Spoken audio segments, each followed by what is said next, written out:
You should be live to the countdown. Audio is working, and hopefully not sketch. Oh, somebody's got a sweet wizard hat. Oh, this is a Harry Potter themed thing, isn't it? Whatever Proficiency Bonus was just streaming is like there's like a dude in a sorting hat and a bunch of people in like Hufflepuff and Gryffindor sweaters. I was like, what am I looking at? And then I realized it's a Harry Potter stream.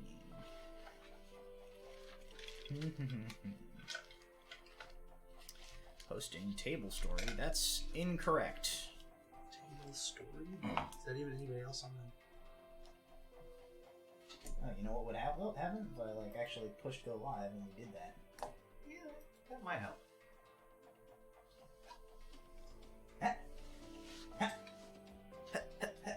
I think we're live. Hello.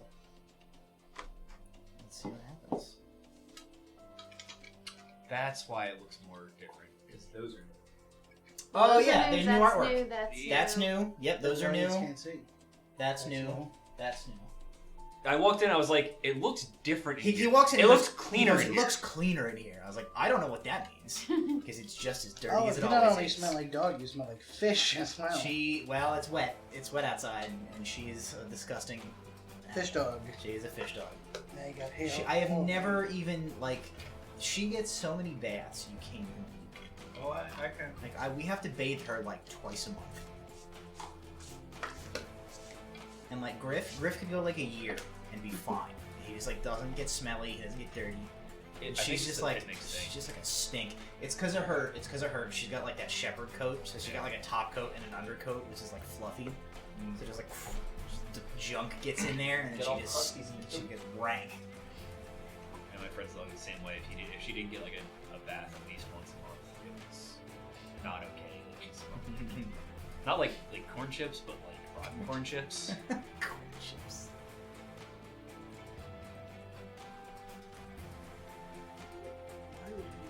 What's the point?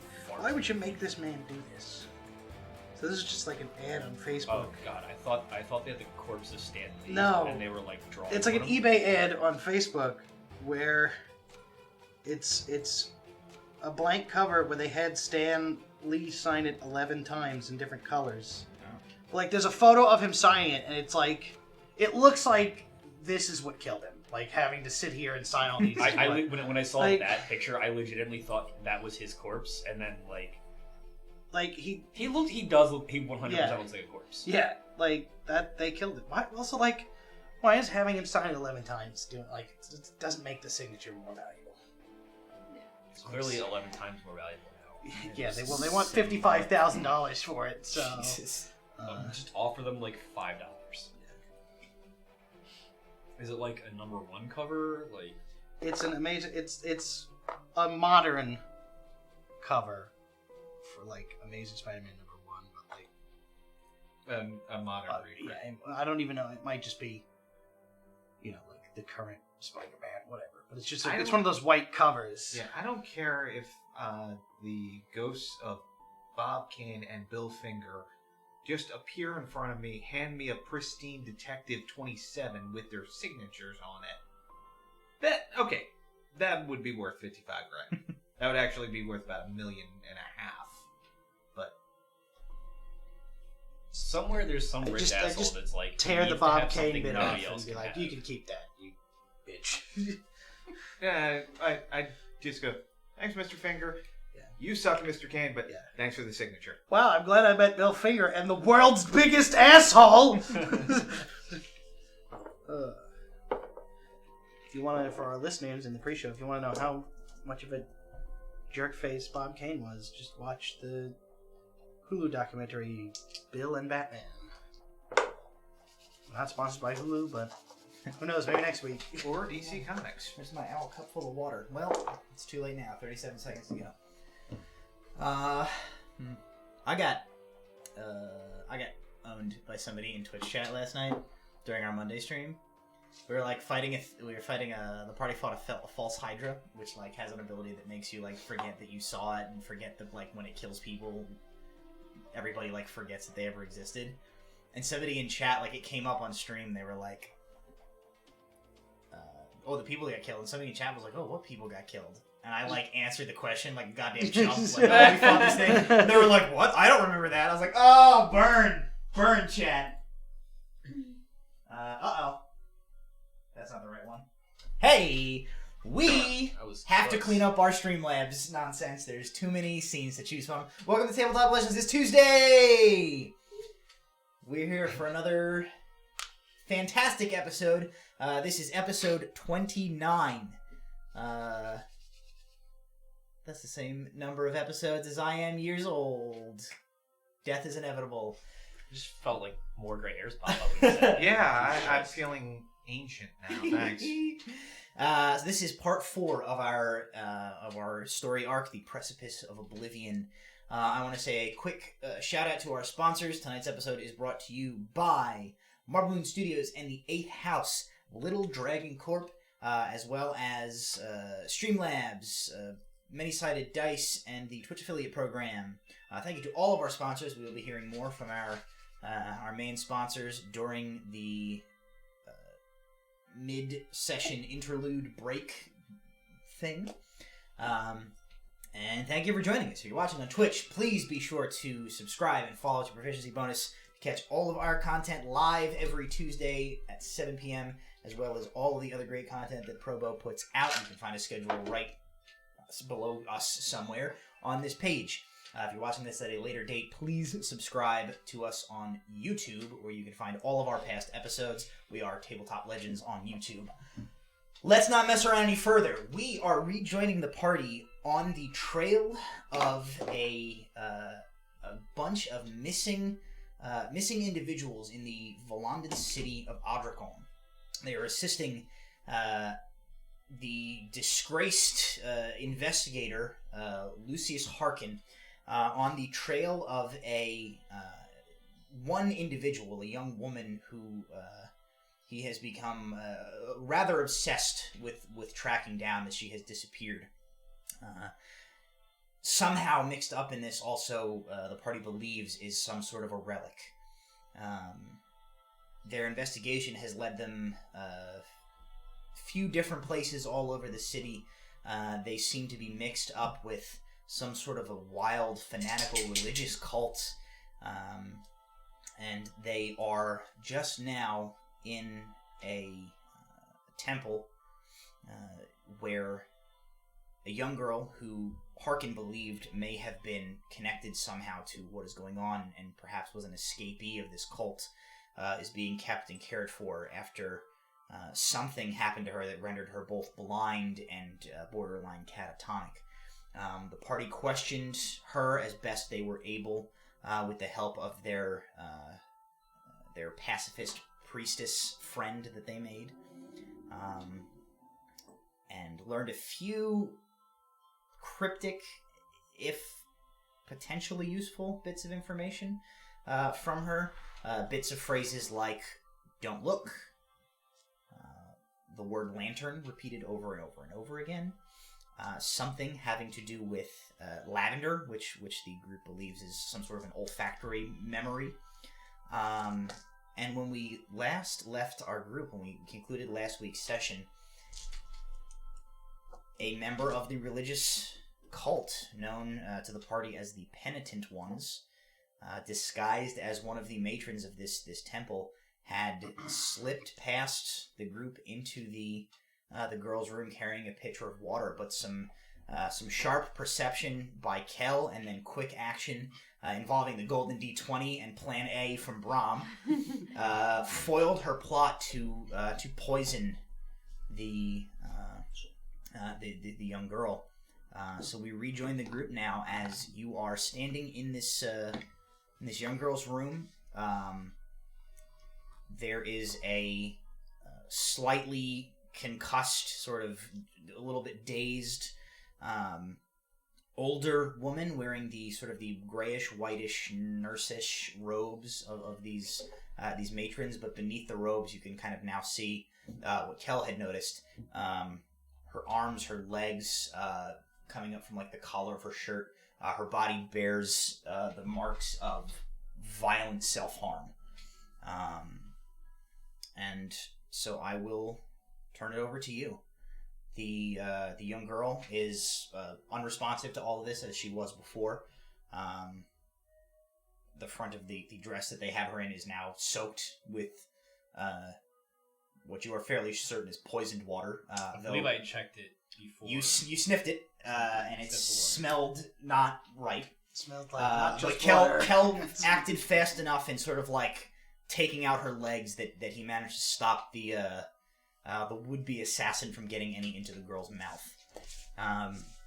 So now the woman kind of, she's sort of like sloppily up against the back wall of this room in a sort of a seated position where she was like 1-2 tripped and domed by a crowbar, and she sort of looks in your direction with these unfocused eyes. I'm breaking out some rope from my kit, and I'm going to proceed to start tying her up. Okay. He's got that. We need to make sure that this doesn't get worse.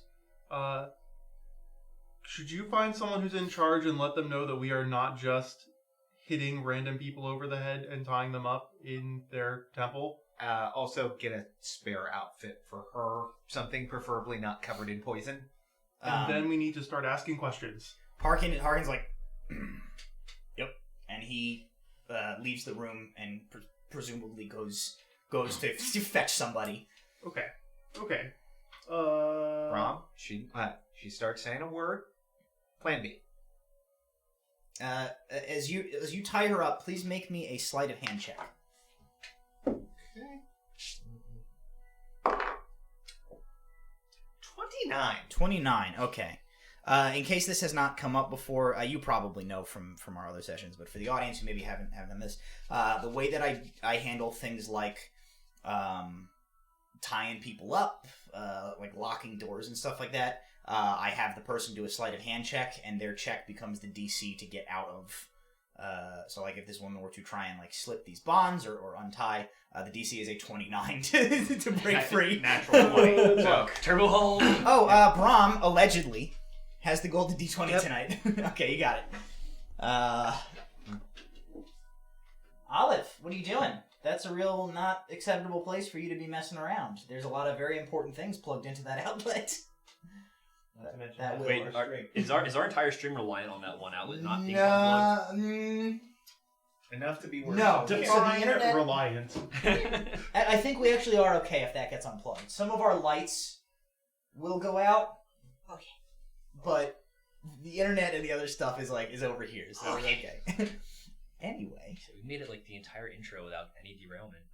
I know, I was like, I didn't want to jinx it, but we got through to the end, and I started doing the intro, and I was like... It'd be good if there was a moment when you finish the intro and you're just like, and then you can add like an explosion in post. It's like, oh, Cancelled. Alright. So she is now tied up. Okay. Does the room have a door? Yes, Walter, the room has a door, as rooms do. I don't know how you thought you guys got in or out of there. I mean a doorway, I assume. I mean like a There is a closable door. space through walls, it's fine. Is a room without a door just a box? what? We need a graphics package. Like Deep Thoughts with Becca. Just like Is a room without a door just a box? Yeah, I see. It could have easily been just like it's a doorway with no door, maybe just a curtain. I was confused by his question. I was gonna say, yes, there is a door. There is. he's like, "Is there a door?" You're like, "Of course, there's a fucking door." And I was like, "Whoa!" Look, I didn't want to. I assumed there were walls the last It time was you had just a like, town. it was just like, Happy is there a door to this holidays room? from Proficiency Bonus. I also like the quote. I assumed there was walls. I assumed there was walls. Yes, there is one We door. have learned that in Ottercombe, every room has doors. All rooms have doors. And we assume they have walls. We assume, The doors may or may not just to open. be safe, please make. I need you guys to make perception checks every time you enter or exit anything from now on. Nat 20! That's a 2. Okay. Is there a wall in there? I perceive the walls. Oh. Okay. So I'm going to just stand outside the door and close the door so everybody can question their nonsense. Okay, so you're outside, I will be like outside, bodyguarding the door. Wait. Oh. All right. Yes! I am standing guard, shoveling in. Did you have that custom made? No, this was my present from my Provo Secret Santa, who I'm not entirely sure who it is, but they're probably watching or possibly DMing. I'm not sure. I gotta get mine down. I can't get it. I'll get it later. Oh no, it's crooked. Well, it's fine. That's not fine. No, it's not fine. Becca's upset. It's not fine. I don't have to see it. Steady, you two. Steady. No, it's not. Steady. Welcome to the leveling portion of Tabletop Legends, where we straighten all the paint. Never look at that wall because they're all crooked. Now I am. I go through about once a week and I straighten all the pictures in here. I think the house is like Just shifts. It's like every. No matter how many The times house It's is like trying to there's a ghost that has the opposite of OCD. It's like crooked, like at least It's the crooked. treehouse, but all it does is Minorly shuffle your pictures annoy around. everyone. Okay. All right, D&D. D&D, yeah. So it turns out we're playing D&D. That's what we do on this show. We forgot there for a few minutes. We got excited by shovel shirts and other gifts that I can't get off the wall to show the camera. You can just turn the camera. That would destroy everything. No, I can't. No. You thought having it level that was a waste of time. Jason, I'll end you. Rocks will fall and everyone will I'll die. get you. It'll look like a bloody accident. I could tweet it out. I would like to be interrogated now. Oh right. No, she's not said anything yet. She seems to have like Is she conscious? she's conscious. She's been steadily like the Tweety birds that have been going around her head seem to be like receding over the past minute or so as Alar ties her up and Walter kind of secures the door. So the remaining four of you are in the five of you. The priestess there, Nia is also there. Going to make sure that our prisoner, for want of a better term, is not within easy reach of. Not sure. Sounded like it was maybe a smoke alarm. The beep, the low the battery. beep, or the horrible dropping noise The where my beep. phone fell Beep. Hello. The beep was not existing. Okay. There's That not was like, all of As long as there's not like mystery things making mystery noises in my beeps. house. I mean, there was. That's what that was. It was out Tabletop there. Legends. Updates, mystery beeps. All right. Well, Bears, beeps, Battlestar Galactica. hopefully it's fine. Good God. Let's go. I'm going to try and drag her so she's not immediately close to Mavis. Was the That's what they've been calling her. They don't actually know her. A terrible name. Well, they're a bunch of like old biddies who are Look, 47 on the nuns, Mavis essentially. essentially. Yeah. And I will station myself between sure. the penitent and Mavis, just in case she does spring loose. She's going to have to go through the squishy brook. Hey, Slappy, how's it going? She kind of like there's that sort of half-second delay that you associate with like being heavily concussed as she sort of like her eyes like drift over in your direction, and she says, "You should not have interfered. It is."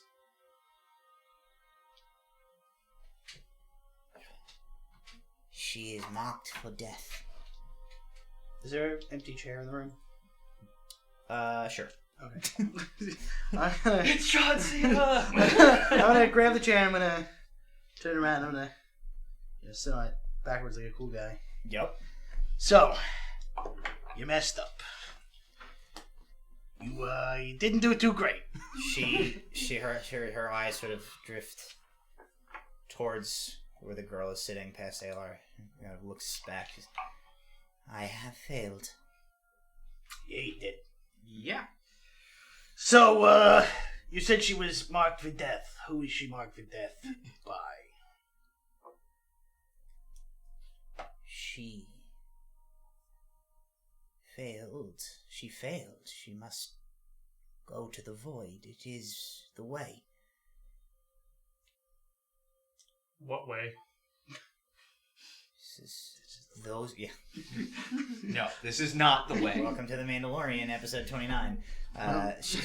Baby Yoda. Give the internet what She they says, it is done. Those who are tested and do not, are not worthy, they are given to the void. What's the test? She says, I am not worthy to have witnessed such things. She's a lackey. What's the Who void? told you to come here? She says, the master, of course. And where did you receive your instruction from the master?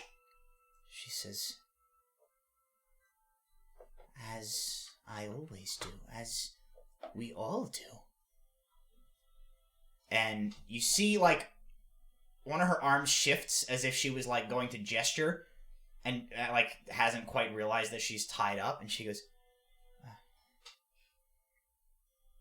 he speaks to me. Inside.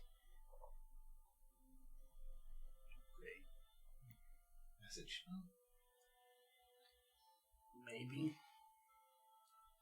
That complicates things. Or maybe some sort of psychic creature thing. How long have you been here? Just a few minutes.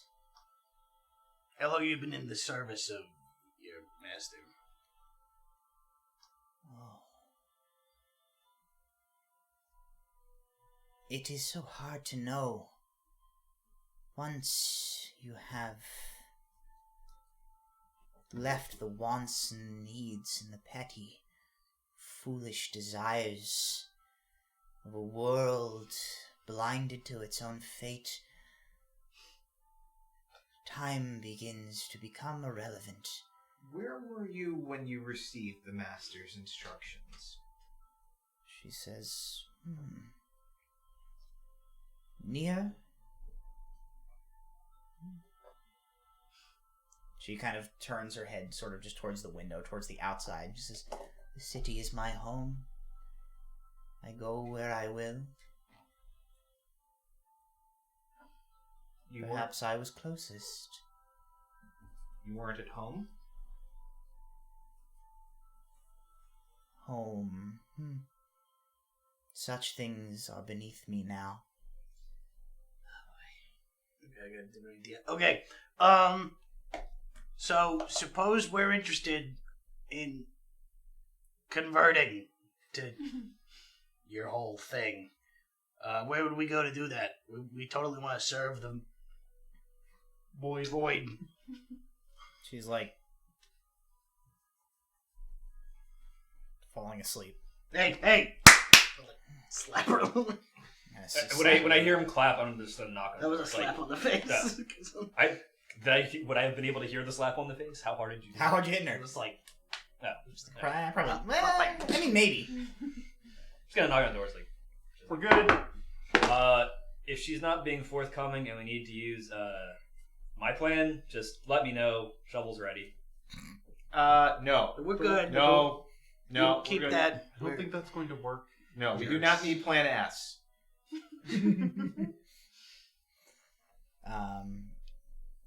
She's conscious again. She's looking. You don't get the impression that she like registered your last question.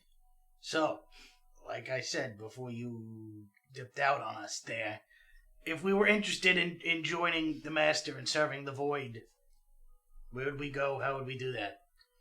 She says, practice penitence, and you will be found.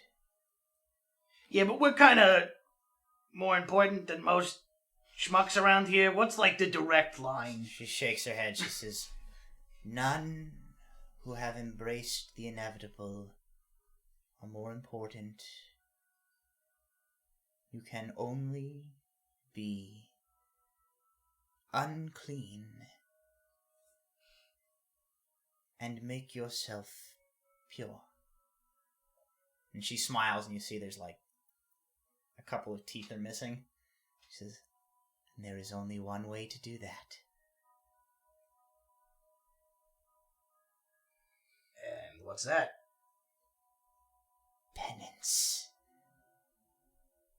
Okay, I think we're getting all we're gonna get at. Let's, we not need that metal. What metal? How were you found? She says, I heard the teachings of my brothers and sisters in penitence. Their words rang true. The gods do not love us anymore. We are unworthy of their mercy, and the only way that we can redeem ourselves and this world is to make ourselves clean. Where did you hear these words? She just kind of nods again. Really, she can only express herself with head motions. So towards the outside, and she says, out in the world. And I have traveled since, followed the way of the penitent. The master found me when I came here. Where did he find you? She does that same head nod again that you have grown to take, like, out on the street. I'm a homeless person. Everything is out on the street. Okay. Like sort of like it's a very just like non-commental gesture. What question? When you send a message spell, does that person essentially hear like your voice, or they just like read it in their head? So message is a cantrip. It requires line of sight or knowledge of the person where they're at specifically, and it's very limited. Sending would be more similar, out of character. While they're just yelling nonsense out. The main point is like if I attempt to send messages, it's going to be immediately obvious that it's from me. I mean, if like she knows you and knows your voice, and like you are standing there, like theoretically, to his point, if it's like it, so there is magic similar to message that works, over much greater distances than like a simple message spell. So a simple message cantrip is just like, it's essentially like, for me to Jason, like a couple little message. There is more advanced versions of that can be done over great distances. That's not what I need. If she doesn't, like, if she has never met this person that is like sending her message, or she doesn't know who they are, like, he can be sending her messages. No, I'm essentially trying to see if I can send her a message. Oh, you're trying to fake her out? Yeah. You can try. Okay. Do you have a message cantrip? Yes. So I'm going to send a message attempting to not sound like Brom. Where did you just get the poison that you were going to use? She thinks. She says, I don't know. Insight. Another natural 20. Roll tonight. No pun intended. You get the sense she's being truthful. She like, as you're sort of giving her a look, she she elaborates a little. She says, the master told me to come here and to end the one who had escaped. She had failed the tests, and the void owned her. He said I would have what I needed, and I did. Can I cast Divine Sense? Sure. Until Read that again. detect evil. Phase fiends or celestials within Very a certain... specifically, celestial fiend undead. Not just evil. I will still do. I mean, you can do it. So you don't get a hit of like Fey Fiend or Celestial or Undead or anything like that coming from anywhere within your senses. But I will say, sort of as a paladin, sort of with the attuned senses towards like good and evil that you have, like you definitely get a vibe off of her, like she is corrupted. One might call it like if this was like Brahm or Alar kind of scoping her out, in their terms, that they might say like she's crazy, she's crazy, she's fanatical. You tend to kind of put things more in the boxes of like shifts towards the light or the dark, and you definitely get the sense from her that she is twisted. The following of this path of hers, this path of the penitent, this obedience to this faceless master of hers has twisted her. Okay, so I'm going to cast message at her, attempting to sound like whatever I think the Void God sounds like. What do you think the Void God sounds like? There's a word limit, right? On 25 No, words. message? No, that's sending.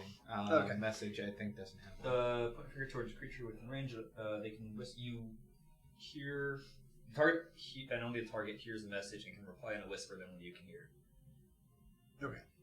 I mean, I would say like keep it. Yeah. It's not gonna be like a long monologue. So I'm going to say, these ones intrigue me. Tell them where to find the others. I wish them to take the test to see if they are worthy. You see her expression goes distant as you cast this spell. I mean, I assume you guys are just not aware that he's doing this. Probably see that he's casting a spell. But Make a deception check. Golden D20. 29. 29. She looks confused, then upset, then frightened, and then confused again. All the stages agree. Yeah.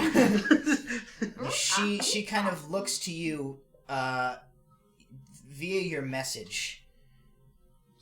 She responds, so only Brahm hears this response. She responds in a voice that is laden with reverence, but also fear and shame, as she says, Master, I have failed you, and I cannot do what you ask. You know that I am not revered enough.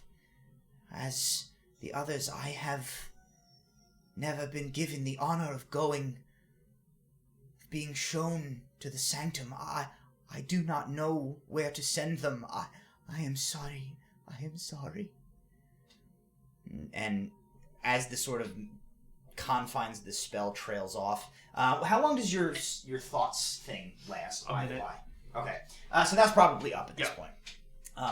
You sort of hear as the sort of the conscious response begins to trail off into just like her own inner monologue.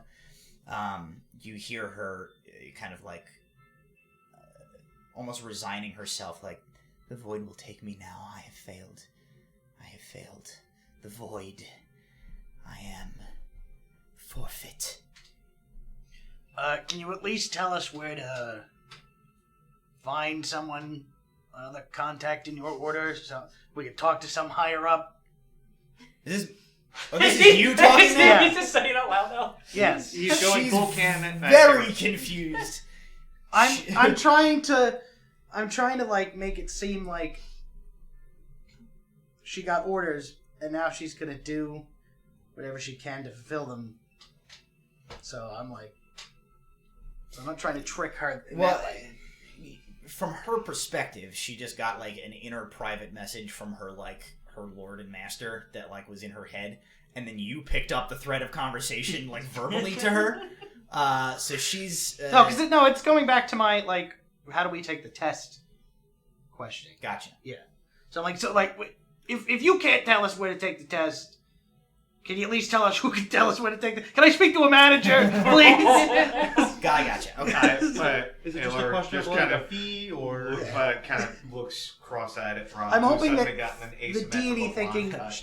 he wants us to take the test, she'll help us. She says, only the most venerable of penitent are given the honor of visiting the sanctum to see the master's glorious work. You must find one of them. She shakes her head. She says, I do not have this information. You don't know shit, lady. Okay? She says, I am nothing. I am from nothing, and I return to nothing. Yeah, I agree with that. And she starts, you see, she's like working at her like Can I? gums in her mouth. How? You can certainly make an attempt. Go ahead and make a Ye old cyanide capsule. yeah. If she Yeah, dies, that's- does it really matter? fantasy cyanide capsule? She Fantasy had cyanide no capsule. info anyway. It's Plan S if she dies. So. What kind of check we call on this? I guess let's make it a dexterity, contested dexterity check.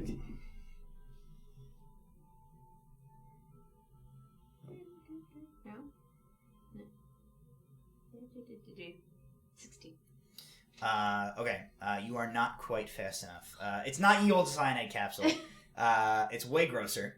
Oh, no. She like works herself up, and as you like lunge for her, and you see her like,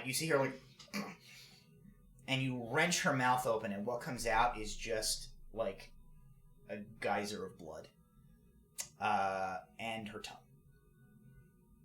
She has bitten like most of her tongue off. Oh, okay. Hey, So Walter. that happens. Just open it. It's like, You Is it should time? make the bleeding stop. Yes. I just wanted to see it. Just How many points One. requires Just one? one. Alright. I do. Well, I mean, she didn't have any information anyway. So yeah, I mean, you can certainly. You see this like there is a flash of pain as she like bites through her own tongue, but she then looks like jubilant for a moment until your magic flows through you to her and like staunches the bleeding. Her face falls and she is like she's devastated, and she begins to like carry on. But she doesn't have a tongue anymore. So Cool, it's we're down to just yes a bunch or no of questions. like, garbled nonsense. You get the sense she is very upset that you have like stopped her from appropriately punishing herself for her failure. Well, I have an idea. Do we have that map that what's his face drew? Harken drew. He drew us a map. Yeah. I believe that Niles has it right now. Oh, yeah, Niles is going around trying to locate all the God penitents. Niles. You can just lean out a window and yell. I will Miles. say you get the sense at this point that like you are probably not going to get any further coherent information out of her. Alright, Okay. so, She was pretty crazy to begin with, and she's gone off the deep end at this point. alright, we need to get the peacekeepers involved so they can just leave someone here to make sure nothing happens to Avis. The sister, the matrons of this temple can take care of that. Can they though? Yeah, they're probably. You want me to Not dig a stop hole and murders. like put her in a hole outside or something? Not I'm not especially. concerned about her. We're more concerned about more people trying to kill this blind girl. Yeah. That's fair. And You want me to put the blind girl in a hole? Why don't you put yourself in a hole, Walter? do we have another change of shirt for her yet? Sure, it's been long enough. At a certain point, Harken does come back, and he's got like a grim set to his face. And as he comes up to you first, as you're like outside the door, he like jabs his head. He's like, "We should wrap up our stuff here and go." It's okay. I wrapped up her tongue, mouth bleeding. He's like, "I don't know what that was from in the room." He He said, "Peacekeepers are coming." That's not great. He like jabs a thumb. He's like, they found one of the matrons in a like a side room over there. Great. Dead? Alive? She's talking to Walter. You guys are still in the room. Okay. Headed. So yeah. No, he's talking to Walter outside. Yeah. He's like, But other walls. she stabbed somebody, and took her thing. So the peacekeepers are coming. How long do we have? He's like, probably not too long. And I'll just like throw open the door. It's like, all right. Did you give us anything? No. No. Nothing you A already. tongue. That's Put not it in a useful. bag. No, you can't have it. Fine. Yeah. So peacekeepers are on their way. We need to not be here. Okay. As he said that, like, so Peter, Brom is like out the door. Why do we need to not be here? We didn't try to. Harken's like, if you remember, we are pretty sure whoever's involved in this is high enough up that they are able to put the squeeze on the captain of peacekeepers. And she Additionally, she knows what we look like, and she would not be happy to see us at a murder scene. But is Mavis in danger? Should we take Specifically, Mavis? Harken also is not supposed to be working on this case, and he's clearly working on this case, and we are helping him work on this case. Yes. So this is very bad for us to be here. We need to He go. also, ideally, Hargan told them that this lady tried to kill somebody else. Oh yeah, like he's and the matrons kind of know what's up. Like nobody's gonna try and pin anything on you, but Harken is kind of like, he's like, I guess it's your call, but I am concerned that however high this goes, if we get sandbagged by the peacekeepers before we get to the bottom of this, we're gonna get disappeared. But is Mavis in danger? He kind of like, I don't know. He says, We definitely know. The answer is yes. he says, But- he points to the babbling. He's like, from them for sure, from peacekeepers. He's like, I don't know anymore. Well, no, we do. It either goes all the way up and they're involved and she's in danger from both the peacekeepers or whoever is pulling their chain and these guys, or she's not. So if you think that she's in danger, Then she comes with us, I guess. yes. Where the hell are we gonna stash her? Ania goes, perhaps I can take the count. Okay. Keep her safe. Alright, yep. All right. I thought we needed her to come with us to the thing. This is true, but We can make a side trip back to the hotel. So we're just kidnapping this girl? I mean, she's clearly not a kid. Well, she's a kid. Yeah. she's like 20-ish, 20 something. It's adult napping, then. It's fine. It's totally legal. Alright.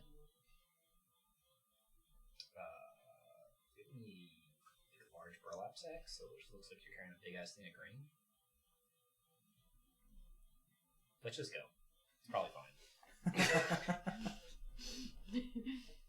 If we, like, take her, stand her up. She stands on her own, so she seems to have control of her faculties, and she even like with kind of like nudging or with like a hand to like pull her along. She she walks along with you guys. That's what I was looking She has motor function. Okay. Yes. We take her from the room. Do you want to leave her tied up? The crazy lady. Why wouldn't we? Yeah, like we're leaving here. Hurry. We are looking at Adam. She's not going to tell them anything. Just gonna throw the tongue out the window. I assume there's a window she's been looking out of. Yeah, there was. Sure. Look, if we leave her here, there's a chance that she gets thrown in a cell, and her being in a cell is certainly better for us than her certainly being Let's out and about. let's discuss this as we're leaving. Come on, We can't discuss what to do with the person we're leaving here as we're leaving. It's I don't true. want to stay here any longer if peacekeepers are coming. Let's go. And Ilar's going to start, gently nudging Mavis out the door. Let's go. Come on. Harken is kind of looking at her as well. And I'm he's gonna knock her out with the shovel. You're super eager to leave tons of loose ends behind. Yeah, I'm gonna knock her out with the shovel and then just untie her, and then just cut the rope and take her. Harken is as you're like kind of urging her towards the door. He's sort of standing there. He's kind of looking. He says, "Well,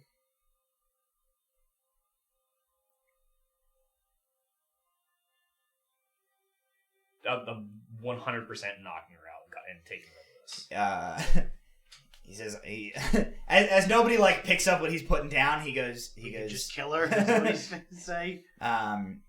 He goes, I don't think we can cart everybody around. Tying everybody up and taking them with us is unwieldy. He says, she did. We have a bunch of matrons to attest to the fact that she is a would-be assassin. So at the very least, they'll come and throw her in a cell for a while, which is a thing. He looks at like the blood all over the floor and he goes, they're probably not going to get anything out of her. We could leave her.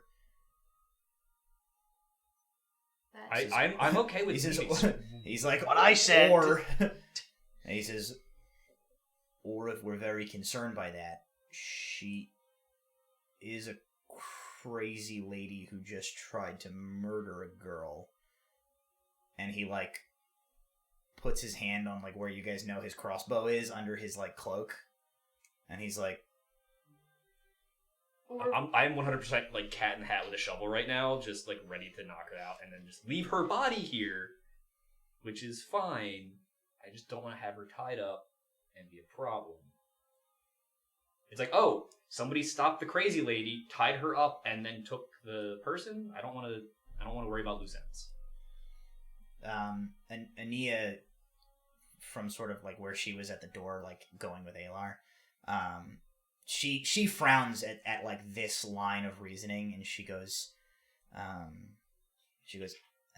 am helping you because I believe what you are doing is for good, but I cannot allow you to discuss murder of this woman.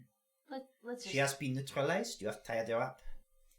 The authorities are coming. Yeah, this is dumb. They're just going to be confused and then they're not getting anything out of her. And then I leave. Alright. Yep. Sheath the shovel. So Ania will like follow like you guys. Kel, I don't know what you're doing, but if you're kind of like hovering there, Harken is like in the room and he's sort of like looking to you to be like, what do you think, Chief? I'm fine to leave now that has been decided. Okay.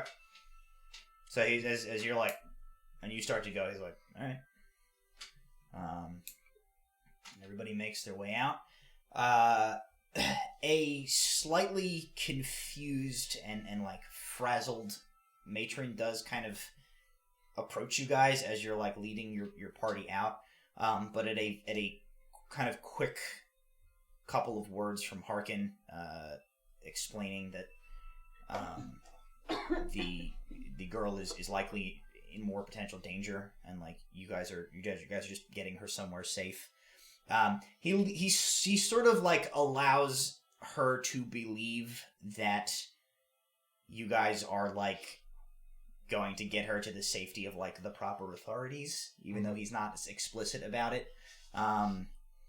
He kind of leaves out the part of like we're maybe hiding her from the cops too because we don't know who's a bad guy. He gives her sort of a quick couple of words, and she seems to allow that to pass. And you guys make your way out with the young girl uncontested before any peacekeeping forces arrive to look into the murder and the woman that you have left restrained for them to like pick up essentially. I'm gonna throw my cloak over Mavis. Sure. Once you guys get a few blocks away, Nia says, "Okay, what do we do now? The girl is clearly should not be walking around the city, but as you say, you are in need of me to talk to the other man who's in the prison. Yes, I cannot be in two places at once. I can watch her, but I cannot do this while I am going with you." What if I stayed with Mavis and you guys went to the jail to do? I'm with me. All right, if you're okay Is with there an it. inn closer to the jail? Can we just get a room for a day? Can you just like get a room for a power nap and hang out there while we try to figure that out? Harken is like, yeah, there's a couple of options nearby. All right, let's You go want to get post up there. let's go get Mavis set up there, and then we'll figure out what we want to do. He's like, all right. So you guys make your way through the streets of the city. You head. Make sure this is. Which one's the evil one? Green. I can use green purple. Is bad. Purple is fine. safe. So you head from here-ish, like across to here. You are in the nice portion of the city at this point. The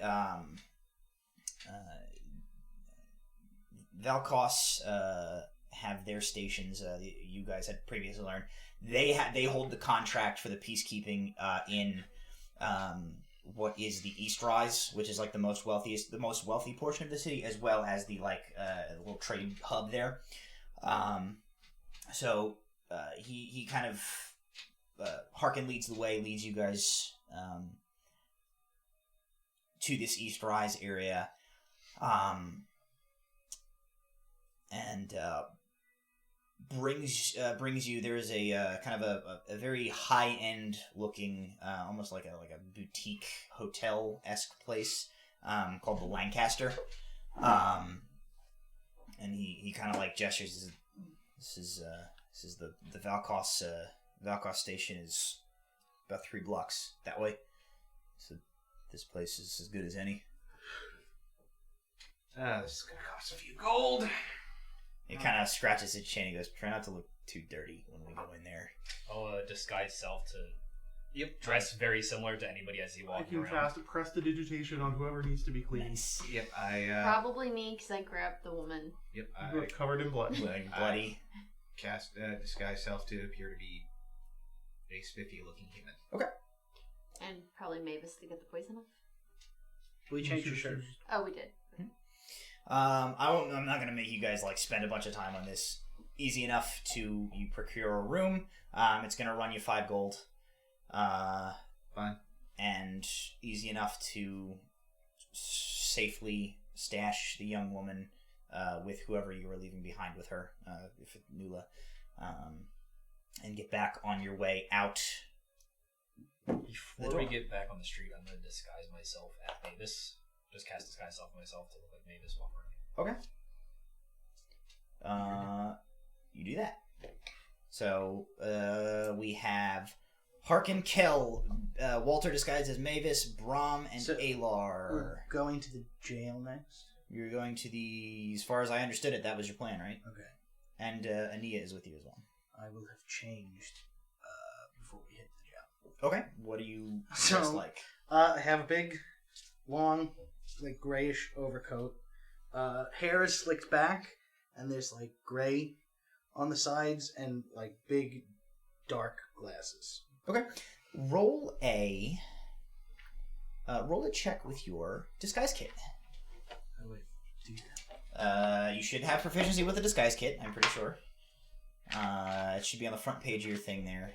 So essentially roll, I want to say disguise kit it'll be your proficiency, yeah, it's basically a deception check, essentially. And then I think you do like a performance check for pretending to be somebody else. Sure. But whatever.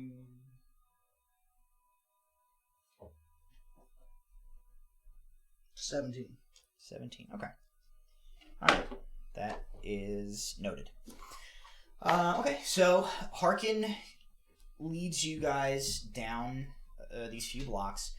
He gives India a little bit of coaching on the way about sort of the process here, explaining to her that, like, as the victim of a citizen-on-citizen assault, she has under a court law, she has the right to the magistrate that oversees the case will like set the sentencing, but she has the right to like make a demand for essentially like recompense for any injuries she sustained.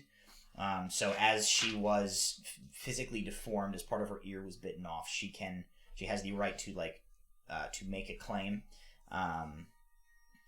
He recommends. He basically tells her like they're not gonna want to put you face to face with him. They're not gonna see a reason for that. He says he essentially instructs her to tell them some sort of a story that will. He's like you need a reason to want to like talk to your attacker, and he's like maybe something to do with like the damage. He's like I'll leave it to you, but you're gonna have to figure out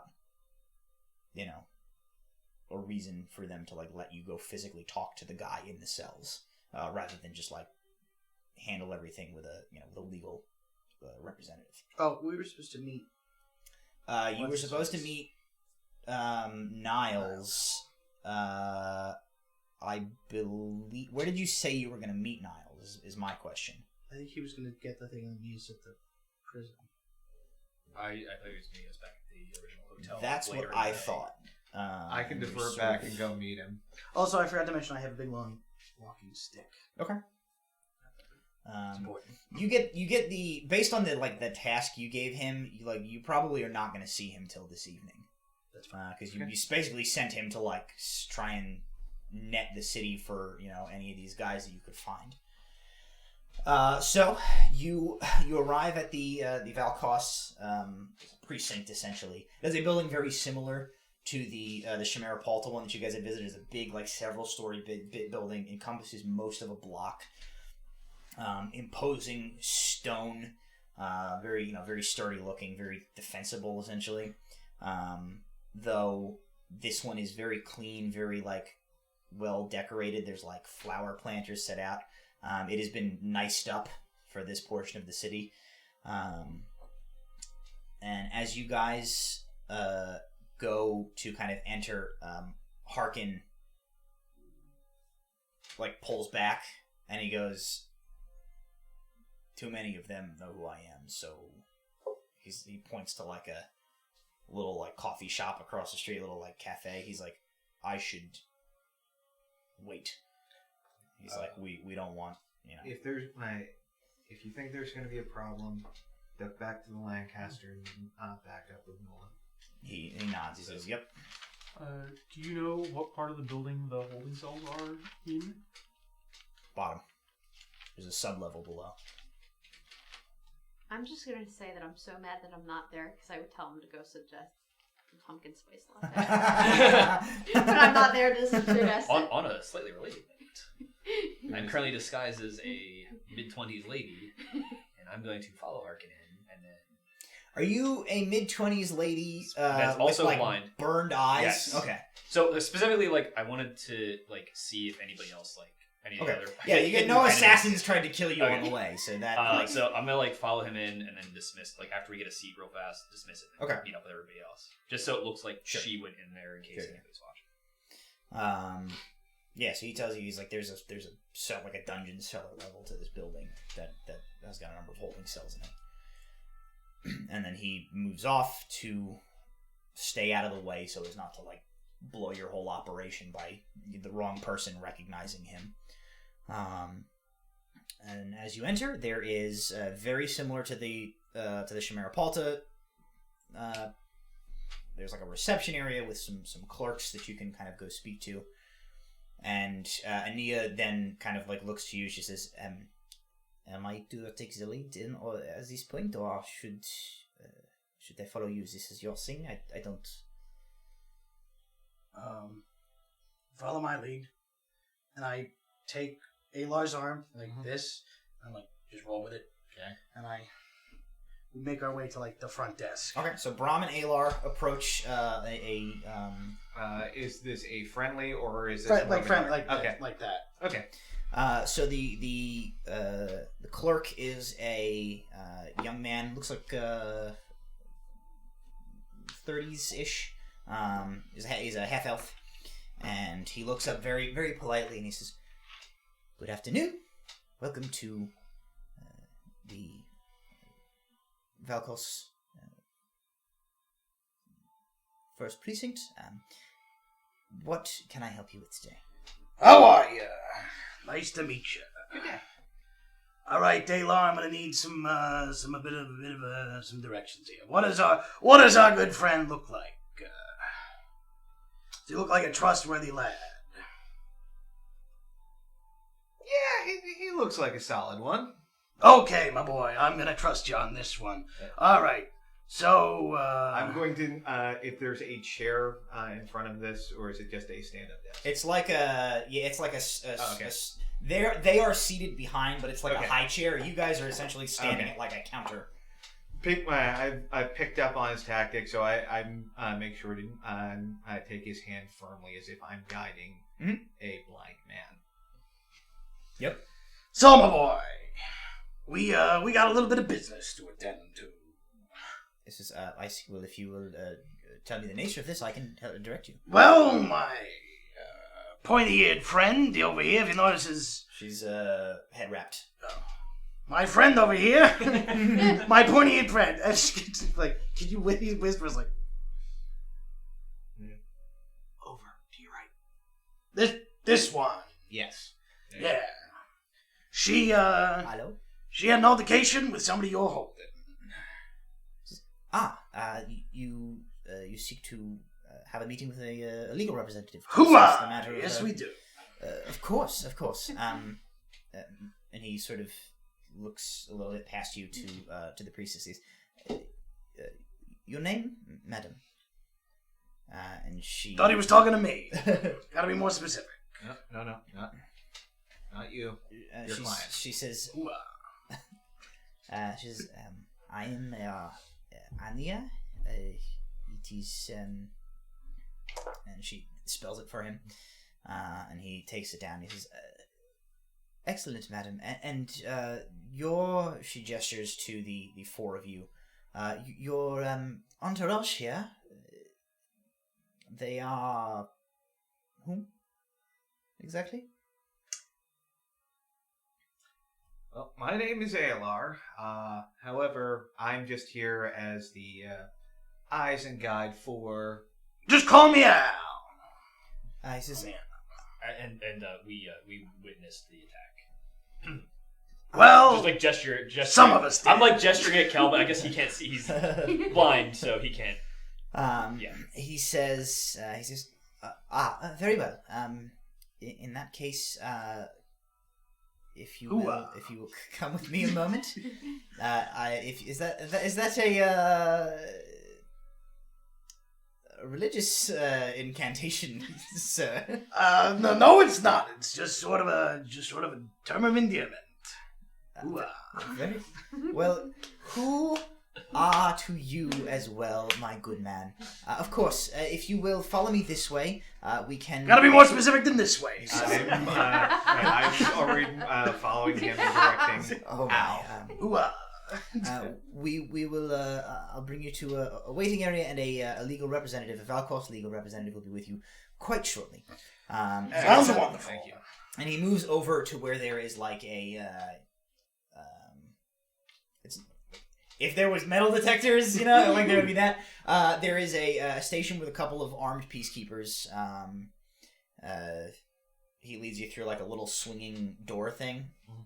If you will step this way and kindly place any personal armaments that you might be carrying on you here with these gentlemen, they will be safely put into lockup during the duration of your visit inside the station. Thank you. Absolutely. Is either one of the peacekeepers female?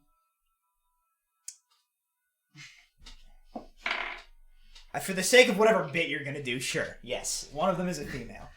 I just want to say, you smell lovely. I assume you're a woman, but if you're not, take the compliment anyway.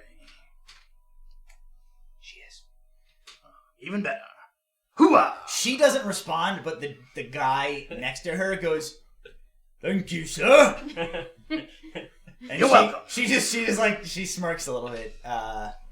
The clerk that you were with says, "Please, any weaponry that you might be carrying." Proceed to lay out the dagger, the rapier, the crossbow.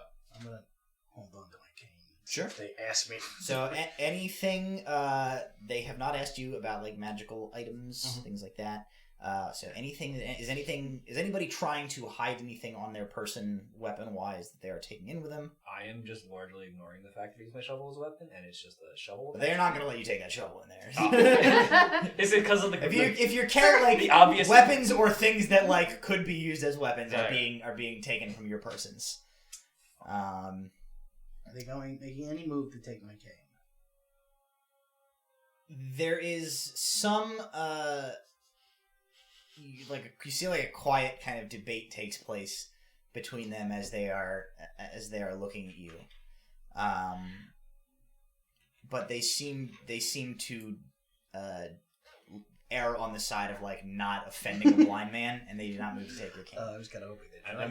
I'm gonna put my daggers that I have on me on the thing, and then just disregard or attempt to disregard the whole. Okay. 4-foot shovel. And your dagger, Kel, what are you doing with that?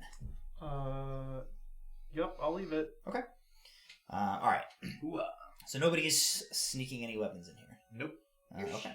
I mean, they said weapons, and to me, I'm putting daggers in, so if they want to stop me and tell me to put the shovel down too, well. If you're like going to move through with the shovel, the woman goes, your digging implement, sir? He's always got a fondness for that shovel. Wow. Never leaves home without it. I assure you it will be quite safe. We will return to you upon your exit of the facility. Sure. And then I'll just put it in. Very well. It makes a disproportionately large thunk as he puts it down. Like it's way heavier than it really is. It carries the weight of my sins. Oh boy. Ania has no weaponry on her. Shocking no one. Her turban is knives. It's all knives. It's really shocking, everyone. She has the most weapons of everyone. She's like, alright. Her size pile of weapons just comes out of her. She's like, oh, hang on. And she reaches into her robe and pulls out a bazooka. They didn't even search me. Pulls out like a handgun. Okay. They lead you to a small waiting area, where you end up kind of sitting in some chairs for about 5 minutes, 10 minutes. And then a smartly dressed, wearing the Valkos colors, human man comes. He's a little on the portly side,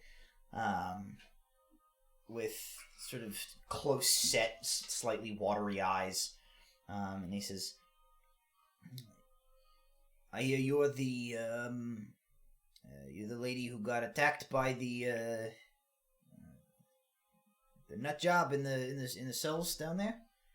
And Aeneas says, yes, that is what happened. I am here to talk about the legal process.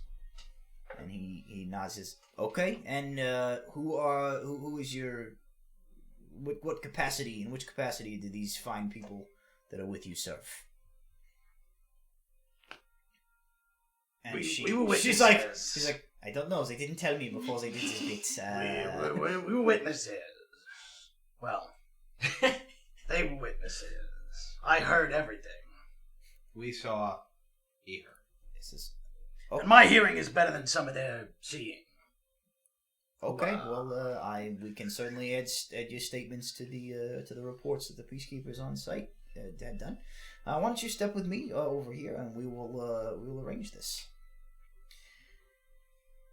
You guys settle down. He leads you into like a little like cubicle-y type thing. It's a kind of a tight squeeze. There's just like a lot of you with Ania. Somebody's hand is on my ass. That's your own hand. You're right. Hoorah. Boy, I dislike this character. He sits down across a small desk from the priestess, and he rattles through some legal jargon, and he basically says, the man in question is currently being held for a 10-day in the cells while a guild magistrate reviews the case. As you guys are witnesses, he says he will gladly take all of your statements. He says, according to the peacekeepers report, responding peacekeepers reports, a woman in clerical garb matching her description was physically assaulted, though some bystanders intervened with medical attention at the time. He goes through a brief sort of question and answer, confirming with you guys that this is more or less what happened.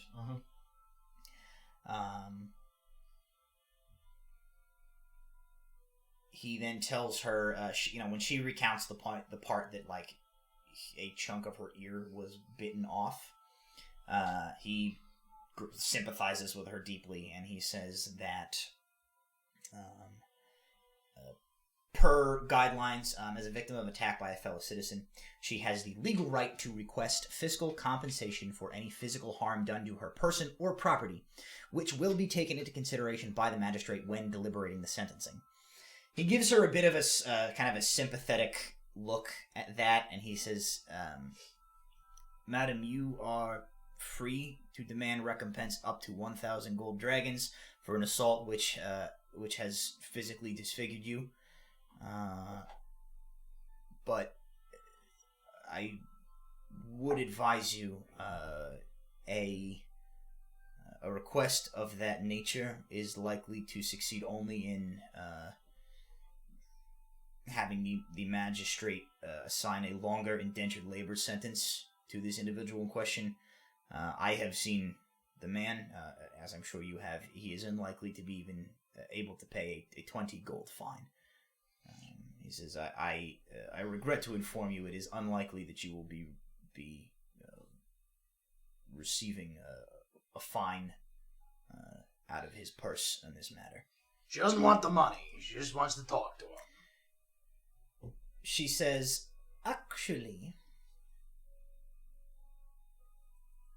that is not precisely the case.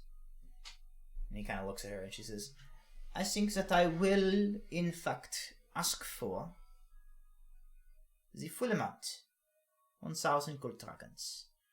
Oh. And he kind of like looks at her and he says, He says, that is a fickle move for a lady of the cloth. And without missing a beat, she goes, just because I am a pacifist does not mean that I am required to be magnanimous. And I like this one. She then gestures towards you and she goes, but my companion is not incorrect. I could be persuaded to lessen my claim in the event that the man in question is to provide to me a statement of his remorse for his doings, an admission of his wrongdoings, and perhaps open up a chance for him to be redeemed in the eyes of the divine. And the representative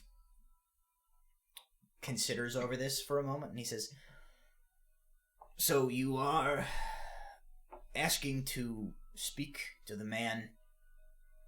In exchange, you will waive your request for fiscal recompense.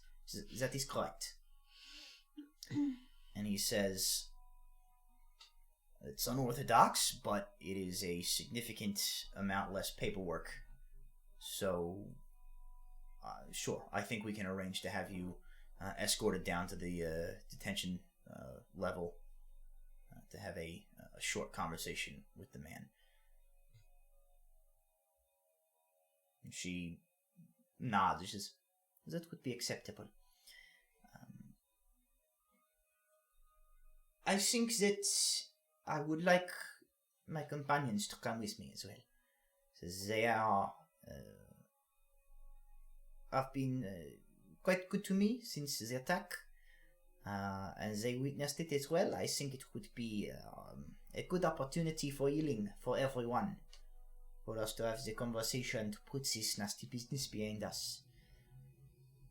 And he looks a little bewildered at this, but he says, I suppose that's fine.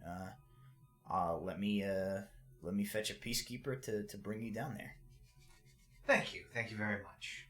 And he kind of gets up. A few minutes later, a burly-looking individual in a Valkos peacekeeping uniform comes in, and he goes, "All right, I'm supposed to take you all down to the cells and let the lady have a conversation with the crazy guy."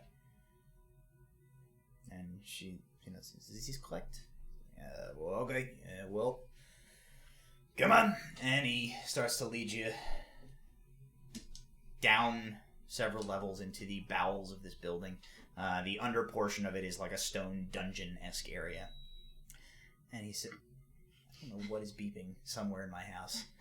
Might be a smoke detector. It's not nearly loud enough to be a smoke detector. Okay. And I just replaced the batteries. Anyway. Hoo-ah. Smoke Carbon detectors, safety. Always gotta detect that smoke. He, as he's like bringing you guys down there, he goes, "Okay, well he's just down here," and he goes, "I don't know what you're hoping to accomplish, lady, but he's not the most conversational." And he says, "Well, you gotta give everybody a chance for redemption at least once." He shrugs. He says, "Okay, well, you talk to him, and then we'll see what we have to say about that." He says, "I'll be right here." He says, "I'll give you enough to have a little bit of privacy, but in case anything funny happens." Your caution's appreciated. Thank you. Come on, this way. Wow. As you guys approach the cell, there is a dull, kind of like thunking noise. It's a little bit like it's a little bit like meaty. You hear like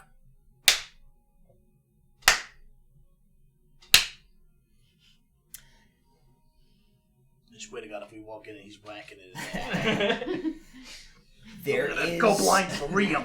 On the far wall, like right across, so it's like a narrow hallway with a row of cells. There are some like folks, a couple of people, and some other ones. A couple of folks looks like they're maybe in the drunk tank type of individuals.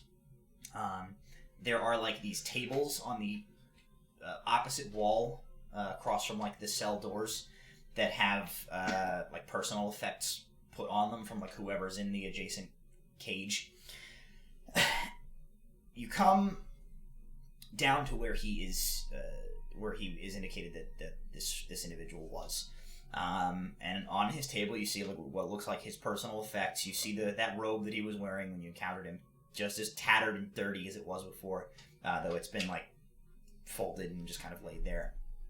As well as that length of chain with the anchor attached to it has been piled there. And there is what looks like maybe a small coin purse, like set atop the robe. As you come into sight of the cell, he is towards the back of the small space, and he is methodically, hands pressed up against the stone, he is methodically slamming his head into the stone wall in the back of that's what that noise was as you come around. It's his forehead going into the wall as he's just hitting his head over and over again. Cookie.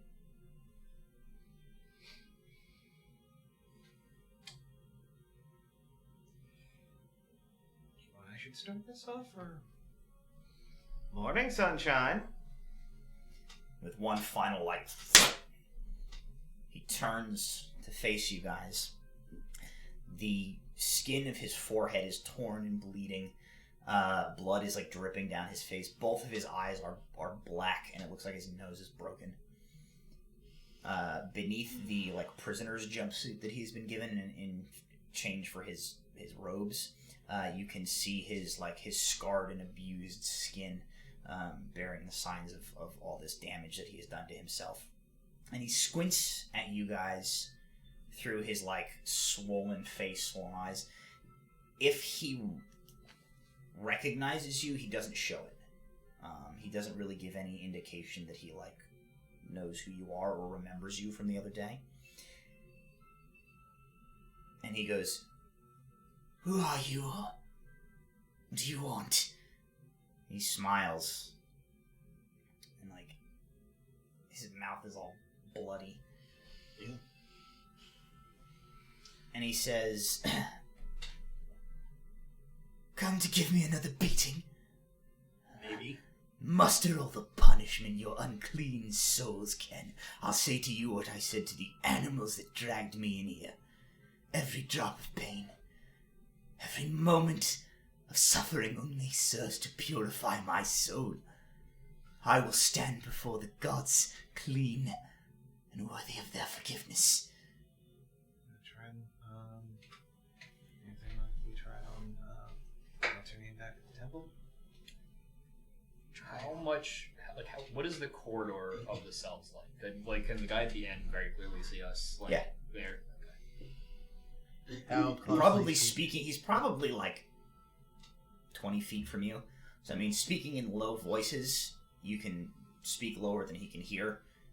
You have no control over the volume at which the fanatic responds to you, though. I'm gonna kind of push myself to the other side of the group from him. Okay. And then I would try to cast Disguise Self to look like the guy that I beheaded, as best to my ability. Okay. And yeah, so I'm gonna attempt to cast that in case there's anything that I feel we can verify that really fast. But I'm gonna try to disguise myself like that and just try to imposingly stare at him. Okay. You are able to do that. So at least if there is anti-magic going on, it does not seem to be in this strip of hallway. So you cast that. You turn into a representation of that kind of robed. Are you covered up like he was, or what his face looked like after you had revealed it? Before I yeeted his head into the river, I made sure I checked. But yes, it is covered as though as the same way we had met him. Okay. So, what is your spell save? 14. Okay. So you do this, and you kind of come back into sight, and he turns his gaze towards you, and you see he, squints at you. He doesn't say anything, but he looks dubious of this. As if the at least the logic of, a fully garbed member of his group just showing up in this hallway. It does not make sense. He looks at you all again. He says, "Well, have you come for little more than to stare at the animal in the cage?" No, we want information. We're looking to join up with your little god of the deep. What was God of the void? We're wondering how we do that. You would offer penance.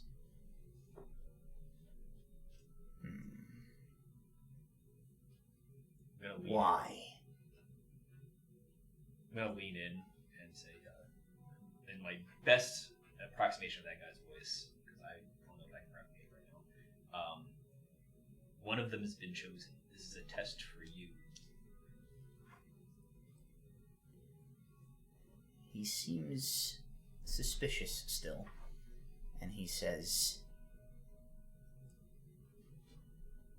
"Words mean nothing to the dispassionate.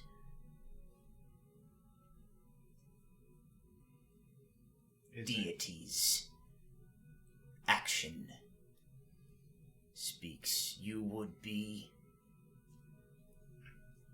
a penitent one. You wish to ply me for information. I require proof." I'm gonna try the same thing we pulled out the other lady. The message. Okay. Spell from the deity. Saying essentially the same thing. Saying like, one of them is. So you do that. You do not Nothing get the happens? sense that he is able to hear you. So you think maybe like this cell probably has something that is creating like an anti-magic zone. Because you do it, but he doesn't respond. You don't think he hears you. All right. Well, that's I'm going to grab both of the bars, just jam my head right into the bar as hard as I can. All right, roll a strength-based head bash. It's an 8 because it's a 9 minus 1. Okay. I am personally weak. You take 5 points of bludgeoning damage. all the times to roll a 20 then. I bash a section of bar off with my forehead. No, you just kill yourself. You take you like smash your head, and he like looks and he says, and then he turns and starts looking at the rest of you.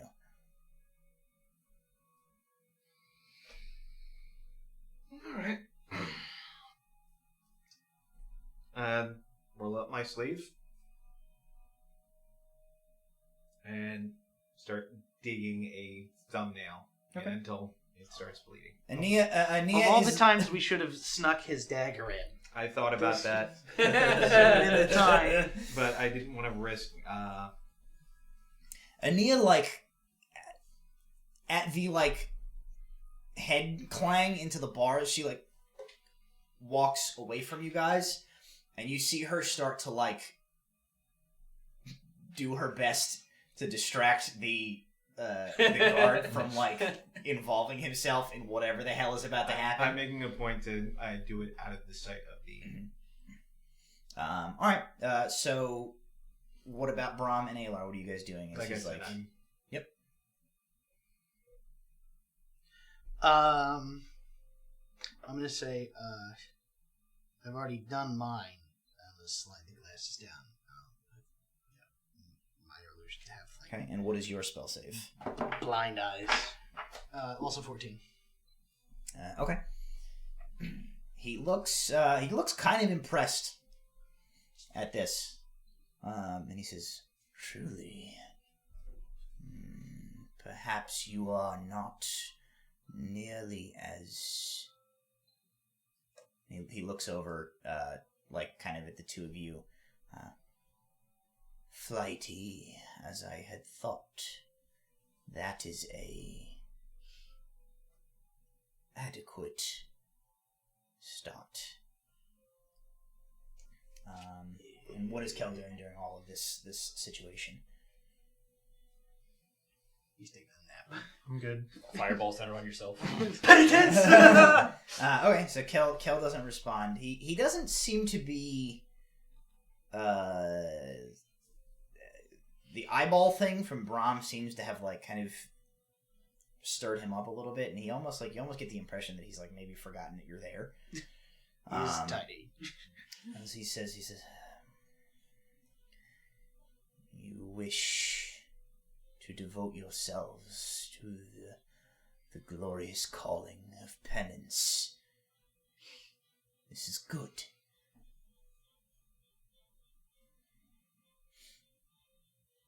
You already know the first steps on the path. What use do you have for coming here to talk to me? What do you want?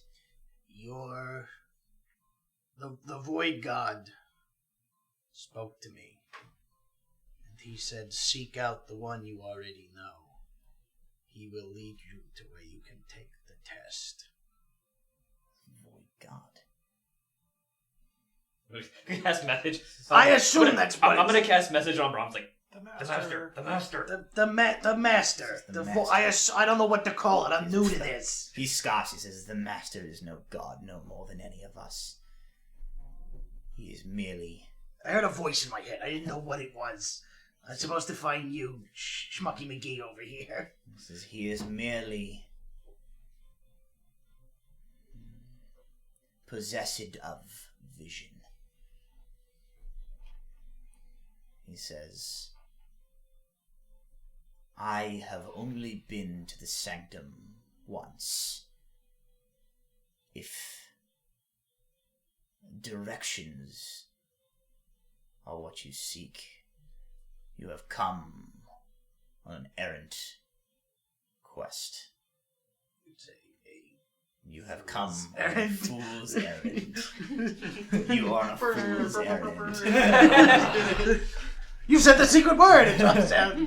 He says, we are hooded, blindfolded, when we are worthy of the right of entering the Master's most secret sanctum. I could no more guide you to it than I could walk through these bars and out of this jail cell right now. These people are useless. The master would not have given him vision, not spoken to him if you were completely useless. Is there no guidance you can offer? He says, maybe you can tell us where we can find someone who can tell us where to go? He says, all I remember from my journey was that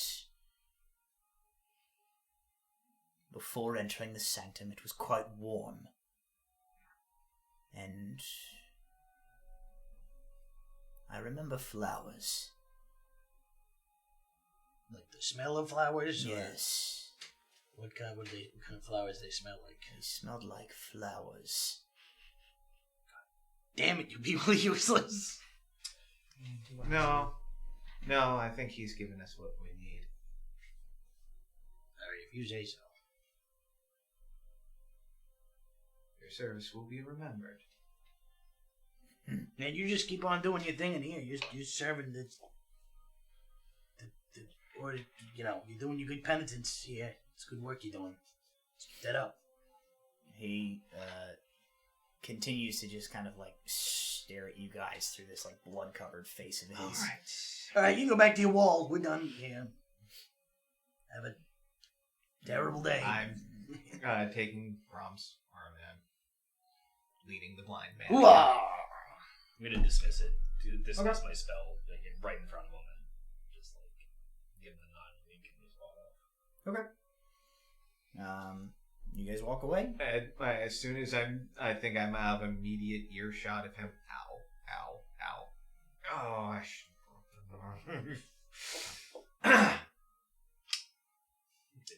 Really, Andy? Yeah. Yeah. Instead, it's. You guys Sure stupid. would've. Okay, so you guys exit. Ania is in the process of like animatedly telling the guard about her experience with getting her ear bit off. So he seems to have been thoroughly kept from like paying too much attention to what was going on. I mean, my face is bleeding at this point, I imagine. So as you guys kind of come up, You're also a different person than when we walked in. No, I know. I was myself when I walked through the building, and then disguised myself away from his eyes, And then dismissed it. and then dismissed it before he came back. Yeah. so he is Walter. He's just Walter with a slightly like he's got two like red bar impressions in his face. I swear to... How's it going? He tripped. Yeah, I swear. I'm leading the blind man, yet you're the one that manages to trip into the bar. To be fair, I did trip him. You did Who what? I can't take you... I can't Ought to take be you- funny. I can't take him anywhere. I'm sorry. Look at it. It's pretty funny. He It- doesn't even point at Walter at all. Look at it. I go to reach for his hand, and I just kind of sign up. No, I'm not giving him the satisfaction. Don't you give him the satisfaction of laughing either.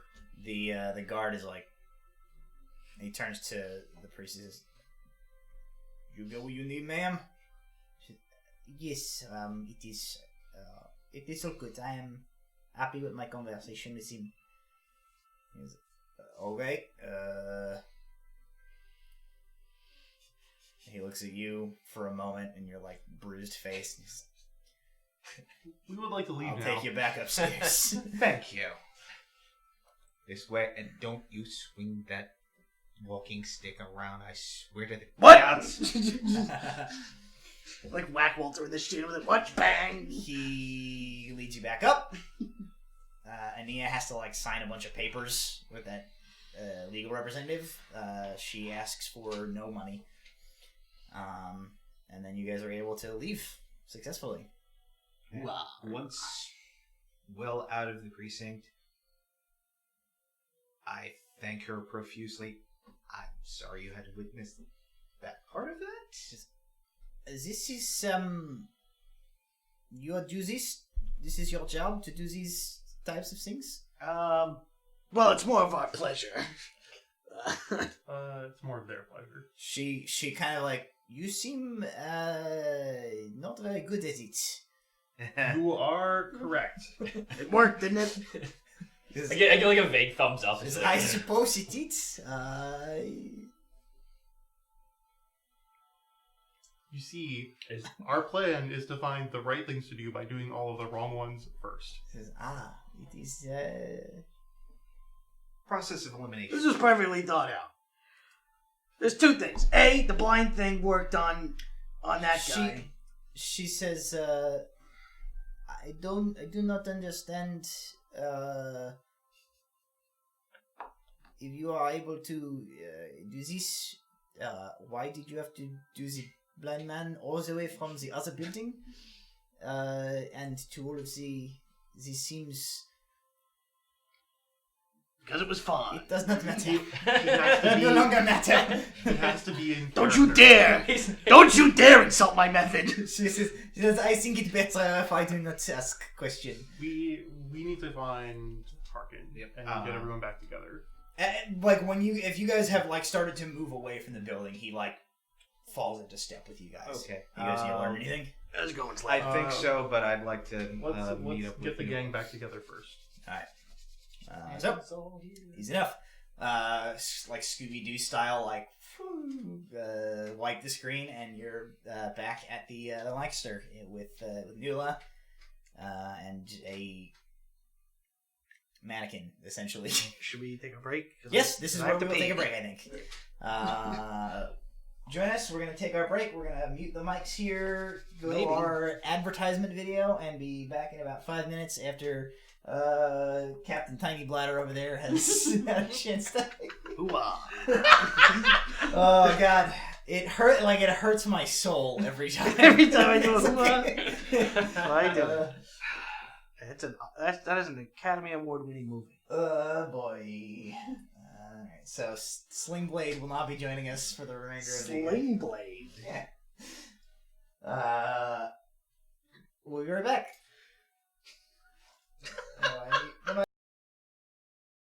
Hey there, everyone. Matt Palmieri here, your host and Dungeon Master.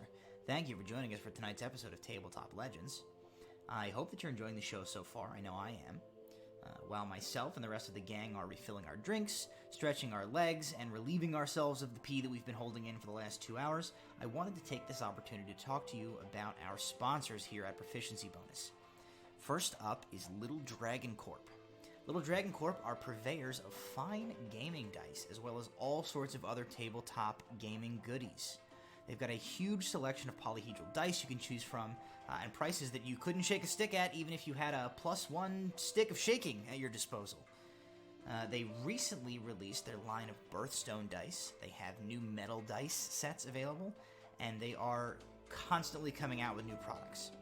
If, unlike Becca, who we have to physically restrain from buying dice on stream once a week during our ad read, D&D dice are not your thing, they have definitely got some other cool stuff you can get your hands on. They've got spell cards, they've got gaming accessories, they have a whole bunch of other tabletop style games that you can order right to your door. And if you want to check them out, you can type !Little Dragon into the Twitch chat at any time for a quick link to their store. Or just go to your favorite web browsing apparatus, and you can go to www.littledragoncorp.com. And remember, if you do purchase anything, tell them we sent you. You can use the code BONUS at checkout for 10% off your order. If you'd like to buy, 11 sets of dice, it would be like one of them would be free. That's probably not how math works, but, I just don't think about it too hard. And, go check them out. LittleDragonCorp.com for all of your sweet dicey needs. I'd also like to thank our sponsor, Marble Moon Studio in the 8th House. They are an independently owned, ethically sourced, witchy lifestyle and home goods shop. Their goal is to support small businesses and create a safe, inclusive space / community for witchy folks. They've got just a ton of super cool merchandise that you can order online, including the widely popular Tabletop Legends Magic AF D20 mug. But hey, it's just not all mugs over there. It's not just like they're not an entire store filled with mugs. I mean, not that there's anything wrong with stores filled with mugs. If you're a mug store, I mean, that's a great business plan and good for you. And call me. We'll set up a sponsorship.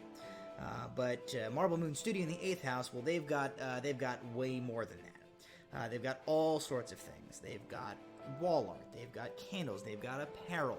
I mean, you don't need to listen to me just list off a bunch of random products off of their site. You can take a look at the sweet montage that I'm probably going to edit into the background of this audio. Better yet, just go to their website. You can look for yourself and not have me read it to you like an idiot. You can find them online at either marblemoonstudio.com or shopthe8thhouse.com. I've met both of the ladies who run this business in person. They're awesome. They're awesome people. You need to go buy things from them right now. Thank you, Marble Moon Studio and the 8th House, for supporting us and our silly Dungeons & Dragons mess around. We love you, and, hit me up about a cut of that sweet mug money. Hey, if you'd like to sponsor an episode of Tabletop Legends, maybe you want to give a shout out to your website, your business, or a podcast of your very own, you can do that. Send an email to tabletoplegendsdnd@gmail.com. That's tabletoplegendsd, the letter N, D, @gmail.com. And, it doesn't just have to be a business. Maybe you want to promote, maybe you just you're really good at kickflips and you want people to know that. You can do that. Maybe you have a friend and your friend watches the show and you want to hear me call him a dude-headed fart baby over the internet. We can do that. Send me an email. We'll work something out. Maybe you've been working up the courage to ask out the girl you like and you just can't bring yourself to do it. Why not pay a podcast host to do it for you? I don't see how it couldn't work.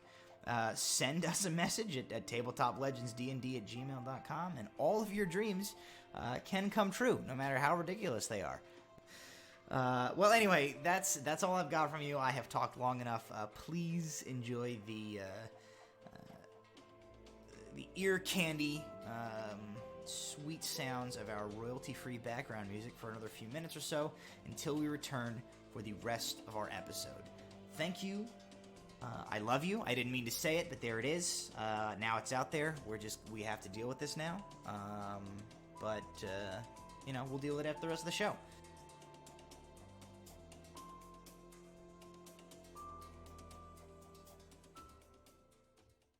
Hey there, everyone.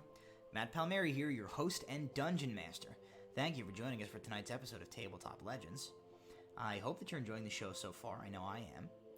While myself and the rest of the gang are refilling our drinks, stretching our legs, and relieving ourselves of the pee that we've been holding in for the last 2 hours, I wanted to take this opportunity to talk to you about our sponsors here at Proficiency Bonus. First up is Little Dragon Corp. Little Dragon Corp are purveyors of fine gaming dice, as well as all sorts of other tabletop gaming goodies.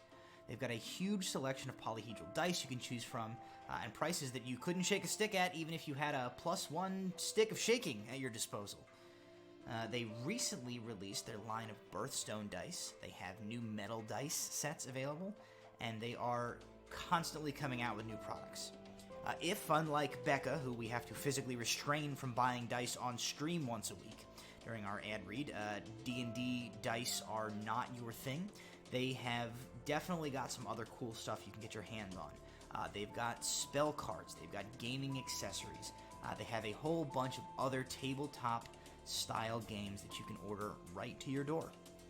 If you want to check them out, you can type !Little Dragon into the Twitch chat at any time for a quick link to their store. Or just go to your favorite web browsing apparatus and you can go to www.littledragoncorp.com. And remember, if you do purchase anything, tell them we sent you. You can use the code BONUS at checkout for 10% off your order. If you'd like to buy, 11 sets of dice, it would be like one of them would be free. That's probably not how math works, but, I just don't think about it too hard. And, go check them out. LittleDragonCorp.com for all of your sweet dicey needs. I'd also like to thank our sponsor, Marble Moon Studio in the 8th House. They are an independently owned, ethically sourced, witchy lifestyle and home goods shop. Their goal is to support small businesses and create a safe, inclusive space / community for witchy folks. They've got just a ton of super cool merchandise that you can order online, including the widely popular Tabletop Legends Magic AF D20 mug. So we're gonna not do that. Hello, welcome back. We're here. Thank you for sticking with us over the break. We are going to do the second half of our show, the last hour of our show. Before we get into that, again, thank you to our sponsors who we heard about over the course of the break there in our little video. A couple of quick announcements.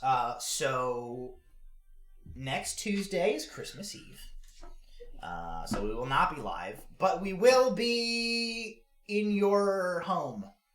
We're gonna break in. That's right. We are breaking and drink. We will be home in your home in the sense that we will have we'll have something to go up. I've got a Christmas one shot that I have created for the gang here, which we're gonna play. We're also going to resolve our Secret Santa that we drew for a couple of weeks ago. Yeah. I'm in DM mode, so we're resolving things. We'll give each other our Secret Santa gifts. I don't know. I'll figure out some other Christmas related ridiculous stuff to try and do. Cookies. We will eat cookies. We do have Not something. Mexican cookies. We do have not Mexican cookies. We have gifts from across the Atlantic. And there, yep. And so before we jump into it, look at that! It's up here. Beholder Rodeo. Speaking of Secret Santas, Proficiency Bonus internally does a Secret Santa where a bunch of us on various shows participate, and we do like a random drawing, send each other gifts. Jason's shovel T-shirt that he's wearing tonight is his gift from his Secret Santa. This is what I got. For those of you who know me from the Monday night stream prior to the new campaign, we were doing Tomb of Annihilation. My character, about 5 episodes from the end of the campaign, died. My barbarian Tuala died while riding a beholder, sacrificing himself to save the party, which we then dubbed the Beholder Rodeo. So my Secret Santa sent me this wall art. I got unreasonably emotional when I opened it. You successfully managed to block it with the microphone the whole time. When I'm not. Okay. There you go. Yeah. So tune into other proficiency bonus channels like throughout this month. Hopefully, as like people's Secret Santa gifts start arriving, they'll be like showing them off on their streams as well. Though unfortunately, I got the best one. So everybody else, suck it, I guess. You heard it here, folks. That's right. You heard it here. Suck it. I want to behold a rodeo. I've seen some of the other stuff that has come in for people. Everybody is doing like an awesome job with these Secret Santas. People like stalk each other's shows and like a lot of the gifts that have been coming in are like very, very like unique and thoughtful. So it's really cool, and I hope you guys tune into other Probo shows to like see the fruits of that over the next couple of weeks. I didn't know it was a thing, or I would have participated. They talk about it pretty regularly on the Discord. Would be kind of afraid of what they would send me if they watch this show. I'd probably just get a crowbar in the mail. See, now all I want is a Behold Your Rodeo one-shot in the style of like Monster Truck Rally. Sunday. Yeah, we can do that. Tuesday. That's right. Tuesday. Now we gotta make a promo for it. Like that. a lot of like like zoom in and then really like zoom in. Extreme close-up. So you guys are back in the room that you took out in the Lancaster. The bunch of you, including the priestess Ania and Harken and the catatonic young woman, are there, and you are discussing what you learned in the cells and what you need to do from here. Harken. Yeah. Is this? Are there any greenhouses in the city? Yeah. Bingo. Ones that make lavender. Not off the top of my head. How many greenhouses are there? I mean, a bunch. A lot of the estates have them, but there's one. The one big one is the Central Parks complex. There's big public greenhouses in the over in the Strand. Hopefully, it's that simple. He's like, this is a super random line of questioning. Did you guys get information involving greenhouses? So... Well, kinda. He said it was hot and he smelled flowers when they took him to Oh, so either it's greenhouses or he had a stroke. Yeah. Good. Yeah. Also, Mavis kept mentioning the word lavender. He nods. Sniffing. Okay, solid.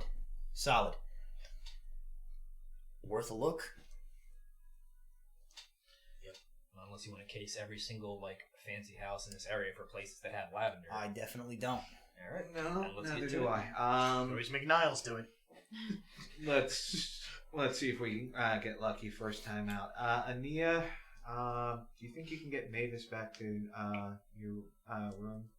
She says, probably.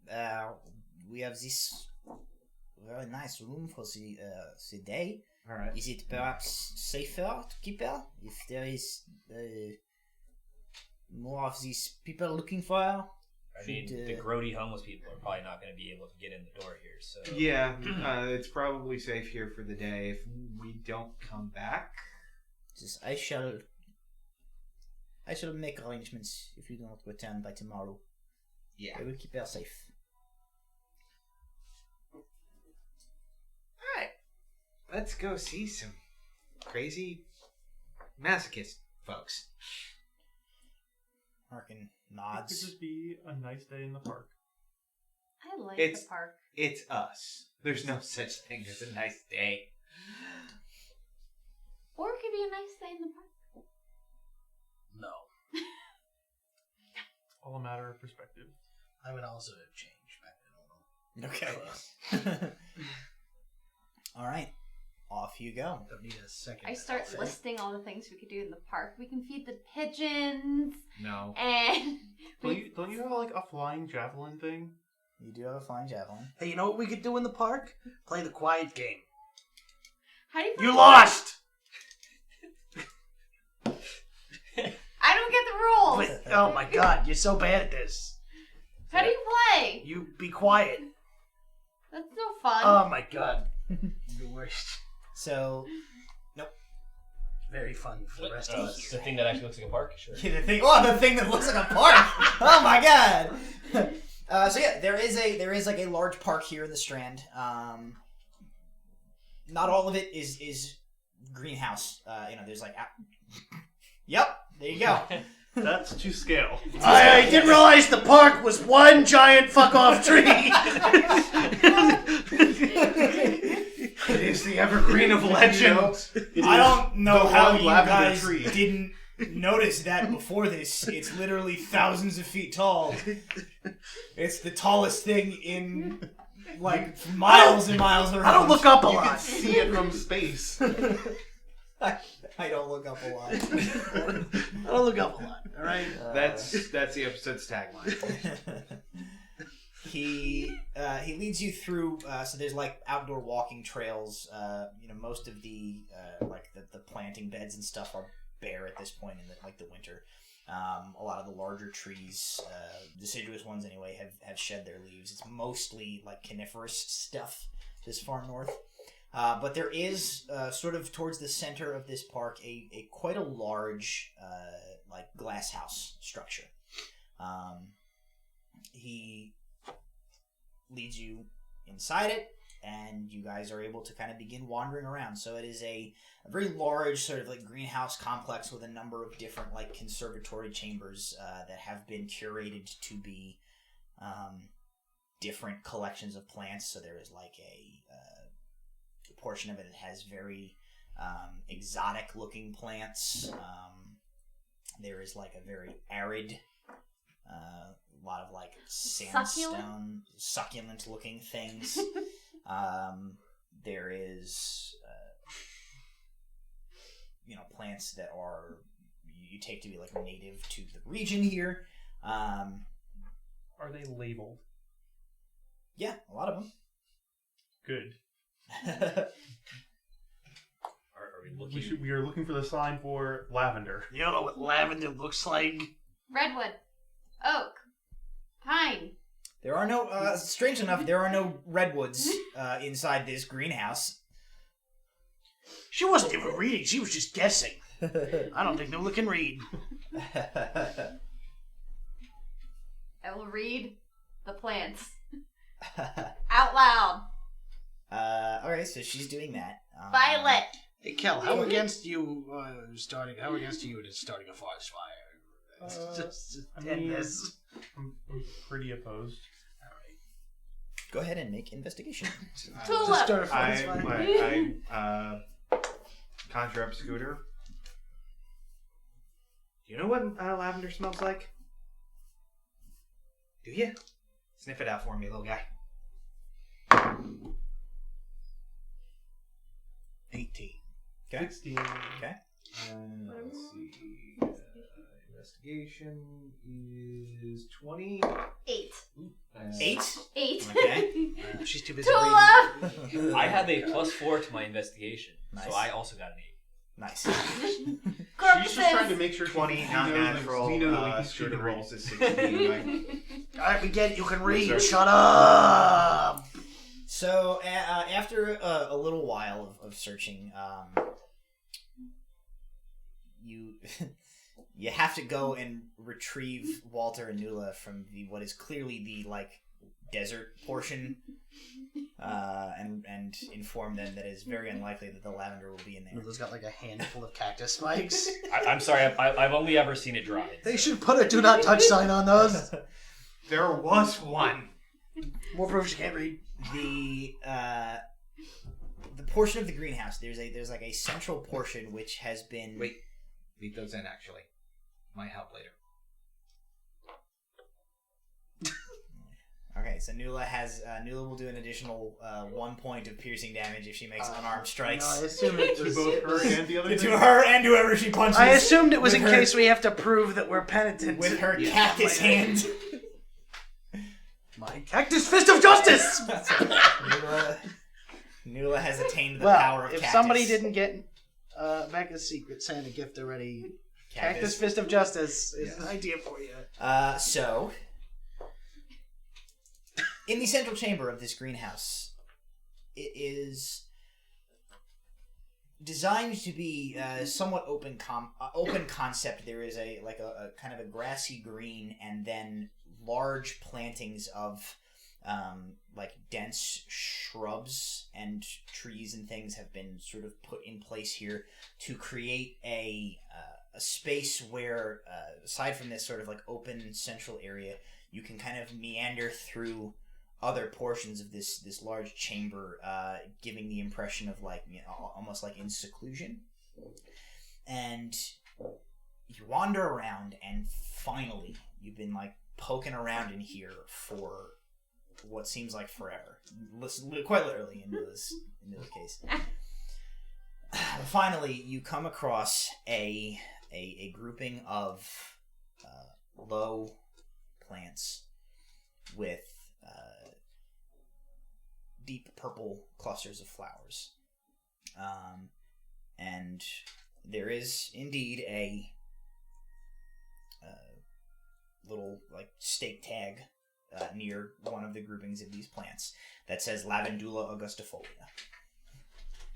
And then like common name underneath, lavender, English lavender. Not English lavender because this is fantasy world, but lavender. The Elvish and the French. Star. Yes. Very good. Good job, Scooter. You know, the library back in Flindale has a great phonics program. I might even get a pizza. But be party out of careful, it. because you get hooked. Hooked on phonics. We got it. Can I like start digging a hole directly straight down? Yes. I'm just nope. Walter just mold Earths until he pierces the planet's mantle and just unleashes magma, burning you all to death. Destroys the entire. So there is a cluster of these lavender, like kind of bordering the outside of a dense bunching of plants growth. Huh. Don't look at the light. I don't know what that means, but we're not gonna look at the light. And who wants to go first? Lantern? I guess I'll go first. Rolling stealth and trying to Do we see a find lantern? a path to within the undergrowth. My stealth He's got his fancy lantern. is a 23. It's currently on the light. You begin to pick your way into the growth, and you get in about 10 feet, and your foot hits something metal. You look down, and there is what appears to be like a metal grating, where like drainage would be guided to. It's very dark beneath. You can just kind of like make out the cylinder of like a shaft that goes down beneath this drain to the below the complex. Now, before we go down, can I ask this before I do it on my own? If we are at risk of this light taking us over, do I have permission to cast blindness on you? Or whoever would be affected by it? Will that undo the other blindness? I don't know if it can cause you to go blind, but if it can prevent you from seeing it in the first place, maybe it'll help. Yes. Just putting it out there, I don't want to like do things and then like not expect it. And then everyone should Marco Polo so I don't hit anyone with my hand. Just take your put your hammer out and just swing, just circles. It'll be fun. All right. We have the beginnings of a plan, hopefully. I will search for catches on the grating. It looks. You kind of look it over. It looks like it just Okay. lifts out. I'm checking for traps. Well, if there are, they go off in my face. As far as you can tell, it just looks like you can just lift this thing up. All right, lift it, set it aside. There Feel is around there is a metal rung ladder leading down the side. Okay. Well, never mind then. I was going to drop a copper to see how far it was, but if there's a ladder. With anybody with dark vision, you can see it descends. It only descends about 10 feet. Okay. How much light do I know that my spinny dude can gather in where I'm at? Currently, it's got red from the brothel. I want to say that it could gather a certain number of rounds of light. We're talking about how much light can he gather right now? So if I were You to... can't gather it's not like you charge it up. You No. gather the type of light that is ambient to here. So you can gather gather daylight, but you can't gather enough to flashbang somebody with it. No. I'm saying it currently has red. It's currently charged with red. It currently has, mechanically speaking, it currently has dim light. Oh, gotcha. Okay. So you could dump that and charge it with daylight, with bright light. Yeah, do that. Yeah. Okay. I'm gonna just. Yep. So you Just unstopper the bottle, let the light come out, Yeah. and then you swing it over your. Doesn't even go your outside. hand He just 20, 30 punches a seconds. hole in some things. Yeah, I mean, sunlight is coming in from above, so he's able to get it I together. want that light. I don't want this bottled up light. These are not free range photons. Yeah. I need the outside ones. So Newland now has a cactus fist. Walter has a shards of glass hand. Steadily acquiring superpowers. Walter's superpower is bleeding to death. Ugh. Alright, so before you is a short descent into looks like an irrigation duct. Alright, I will head down the ladder. Okay. Look one way. The other. Freight train. To your Alright, I roll a character. to your left, the pipe is only about 4 feet in height. Oh, okay. Yep. Crouched. To your left, it only goes about 4 feet and then ends. To your right, it continues on further down. Alright. I go to the dead end, check to see if it's a false dead end. Kind of tap around on it. Just solid stone. Okay. That would have been too easy. Alright. Down big scary tunnel I go. I will follow. Alright, what is your marching order? Go ahead and pull that map. And what is your marching order down this tunnel? You only have enough room to go single file in I this am space. going to head up the rear, as I cannot see in the dark. Okay. I can see in the dark. Then why should you go in the middle if you can't see in the dark? I guess you want me in the middle, and then 2 people with dark vision up front, and 1 person with dark vision in the back. I don't know why I pulled this like a pizza. Just throw it into the... That's right. There was just a half a thought. I don't know what happened to the rest of it. Alrighty. So let's see. What's that marching order? Is this showing up on screen? It is not. All right. Slide yourself sort of. Needs to go like here. So you begin to make your way down this tunnel. It is dark in here. It is damp. It does not smell great. The heavy, musty scent of decomposed plant matter clings to the walls and to your nose and your skin. You make your way down this tunnel. Eventually it begins to curve downward. I assume Harken came with us. Harken is with you, yep. Okay, so since he's a human as well, I guess we'll help him. He'll be with. Clearly a skeleton. Yeah. Yeah. Well, he's been a skeleton the whole time. You guys didn't ask. Yeah. I'm not. You don't know if somebody's a skeleton unless you asked if they're a skeleton. Aren't we technically all skeletons? Yes. You think about it, or aren't we all just skeletons? Okay. Well. I'm trapped. I'm trapped in the meat. Oh no. So the tunnel slopes gently downwards, and eventually it opens up with what you gather is a very old, very underground system of it's like sewer system, sort of like aqueduct type of system.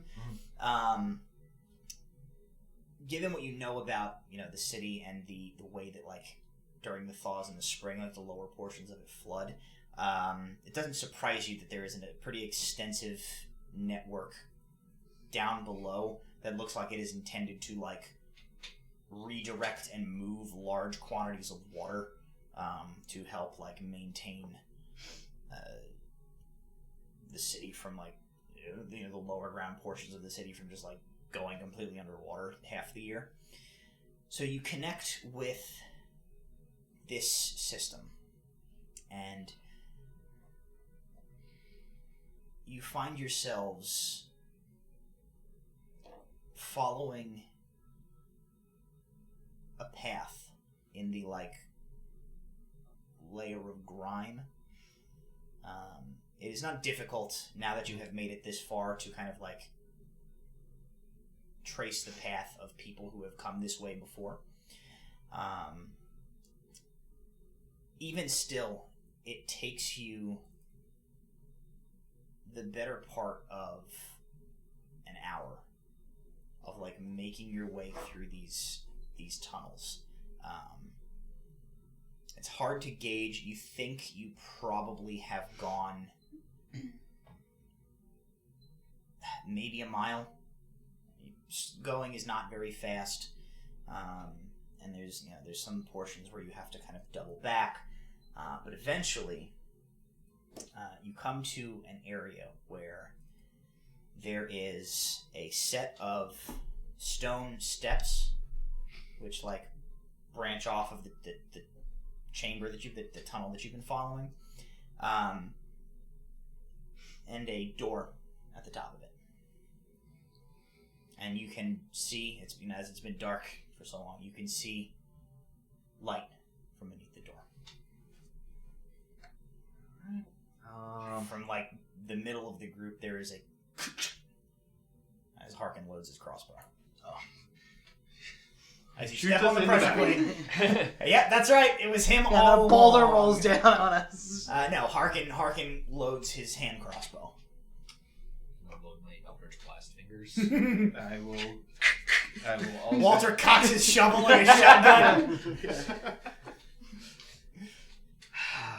So I'm standing like this. I load my hand crossbow, reholster it, approach the door. I will Check for traps. I will cast Bless. Okay. On Lasts for a minute. On who? Up to 3 creatures of your choice. Where's my dice? I'm not picking 3. No, you should pick. Be an adult. Own your decisions. My investigation check is a 27. What is everyone's hit points? It's not for hit points. Yeah, I know, but it's. I will give it 45. to the more squishy people. 37. You should give it to the people who need to hit things. 37 hit points. Yes. Man, I hope we don't find like a small rat. I have 30. Okay, first of all, How am I all, on the high end? you of have been hit points? invulnerable. Bard. You've turned into you've summoned a Your unicorn. 30 hit points is the trade-off for the fact that you can deal like 100 damage in a Yep. round. You can kill yourself 3 times in 1 round. Alright, Kel Kel with the power to kill himself. Right?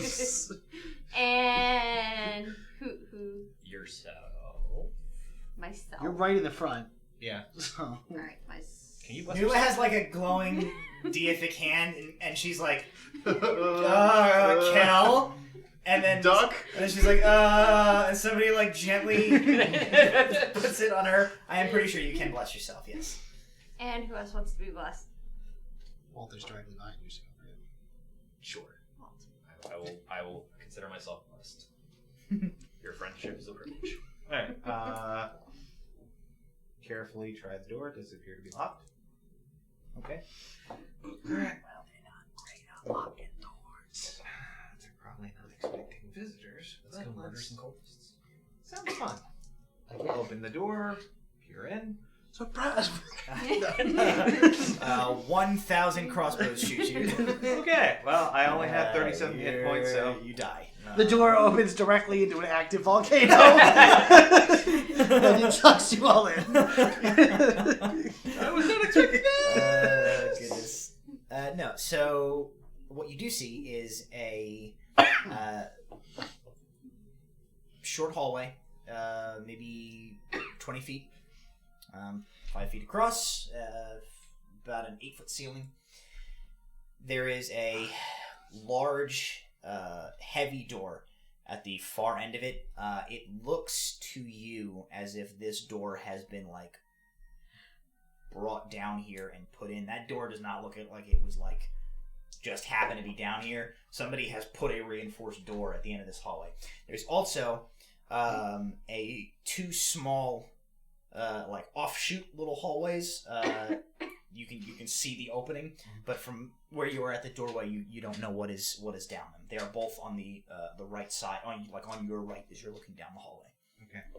I'm going to edge along the wall where the offshoot is until I get to the first hallway. Okay. So you move down. There are so the light that you were seeing is coming from. There are like oil lamps have been mounted on these walls, and that's what's illuminating the space. And you move your way down quietly to the first of the alcoves here. What are the rest of you guys doing? Are you following I along am them? watching. Okay, so you're still at I'm not at the entrance. the entrance. I'm Okay. going to peek down the first hallway. You lean in and you look, and there is a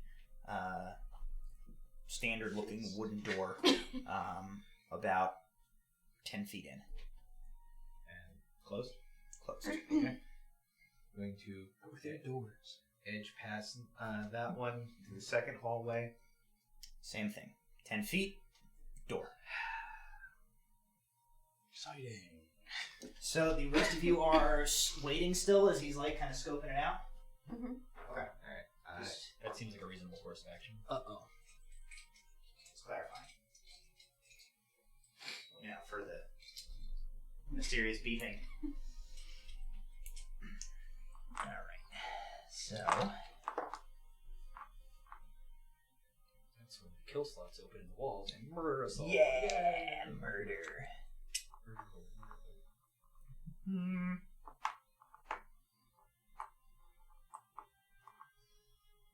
Put these bad boys down.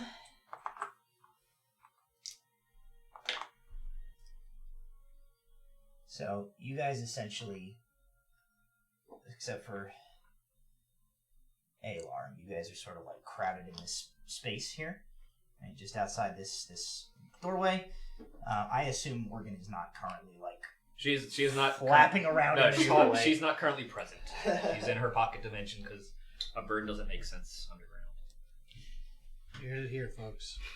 Bird doesn't make sense. Tabletop Legends. Learn about nature. Birds don't go underground. About burrowing owls. I was just about to say, except for burrowing owls. Have it except for shut up. She can be that. Or a Or cat. whales build their Or a nests spider underground. again. She's actually It still. wasn't that they studying don't being a go spider. underground, it was that they don't make sense underground. I mean, we could just say that birds don't make sense. Birds aren't. And call it. You're a just day. underground and you see a bird, your brain can't understand what's happening. You're like, what is that? Doesn't make What sense. is bird? What is What are birds? love? Don't hurt. Baby, don't hurt me. Hey, that's a Copyright Bram Replic original. You're canceled. gonna owe me money. Oh yeah, I forgot about that.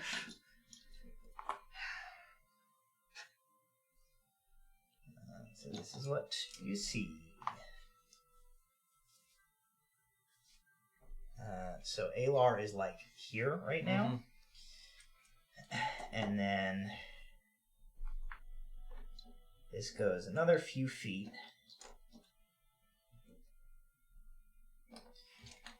Boy, it'd be great if D&D terrain wasn't $1,000 for enough terrain to make one hallway. Or people would have more of it. So that's what you see.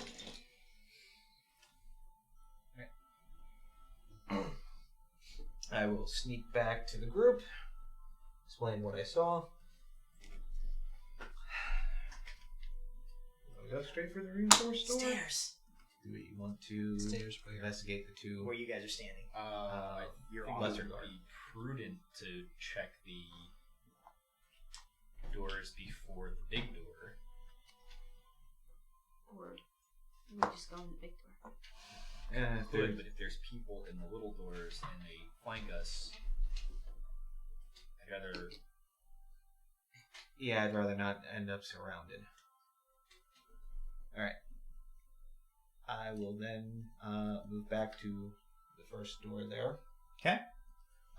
Who's coming with me? I'll go with you. I will also follow. Off chance I can be helpful. So you're going up to the door. Yep. You're going where? Immediately behind him? Yep.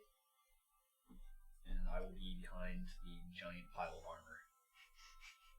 And I'm gonna come kind of up there. Harken will move past you over kind of like with Kel, and he'll sort of plant himself against the wall, the opposite wall there, like between the two hallways. Yep. So he's kind of there, like watching that door and like keeping an ear on that hallway, just for any like shenanigans that might break loose. All right. After traps. Oh, if there was a trap, it goes off. Well, you check for traps. You don't find any traps. What you do find is that this door is locked. From the outside, there is a lock here. Okay. So something is being locked inside whatever's behind this door. When I realized this, press my ear up to the door and see if I can hear anything. Sure. My perception check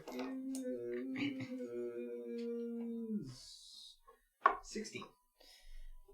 You hear what you believe is the sounds of some activity in that room. You hear maybe like a muffled like or a sniffle, and you think maybe something that sounds sort of muffled, like it's on the far side of this room from where you're listening. Something that's kind of like I think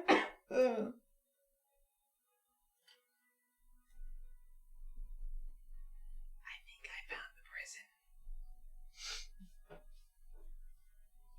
I break out the lockpicks and I go to work. All right, so he begins this. Are you like passing the message along, Nula, as he's whispered that to you? He thinks there's prisoners in there. We think we found the prisoners. Should we Let's go check the other door then. should we leave them there? Probably pretty safe there given the lock. Or should we double jump? Or we can send them up. They can run away. There's microphones. Are we going to be Whisper quiet louder. enough? Harken says,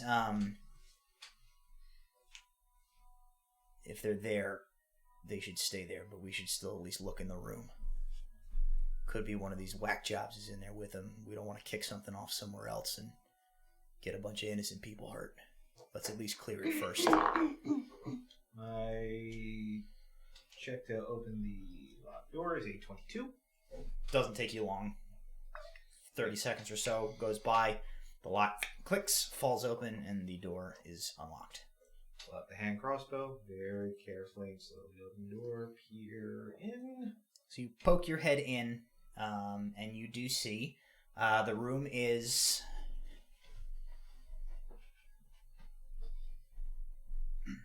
about like this beyond. And towards the back here, There are two metal cages. And in each cage sit two. Yeah, well, here's one of them. 2 large 20-sided die. So one is One sure. is One looks whimpering. like that. Yeah, they look like that because why not, right?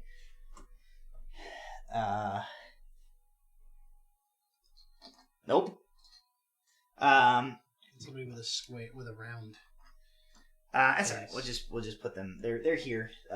There are two women in each cage. One of them is not doing so hot. Apparently, as she's a zombie. I mean, Jesus. And one of them is this shirtless executioner. So there are 4 women in here total, locked in these cages. They don't seem to they don't see you because you're very subtly. They don't seem to have noticed you.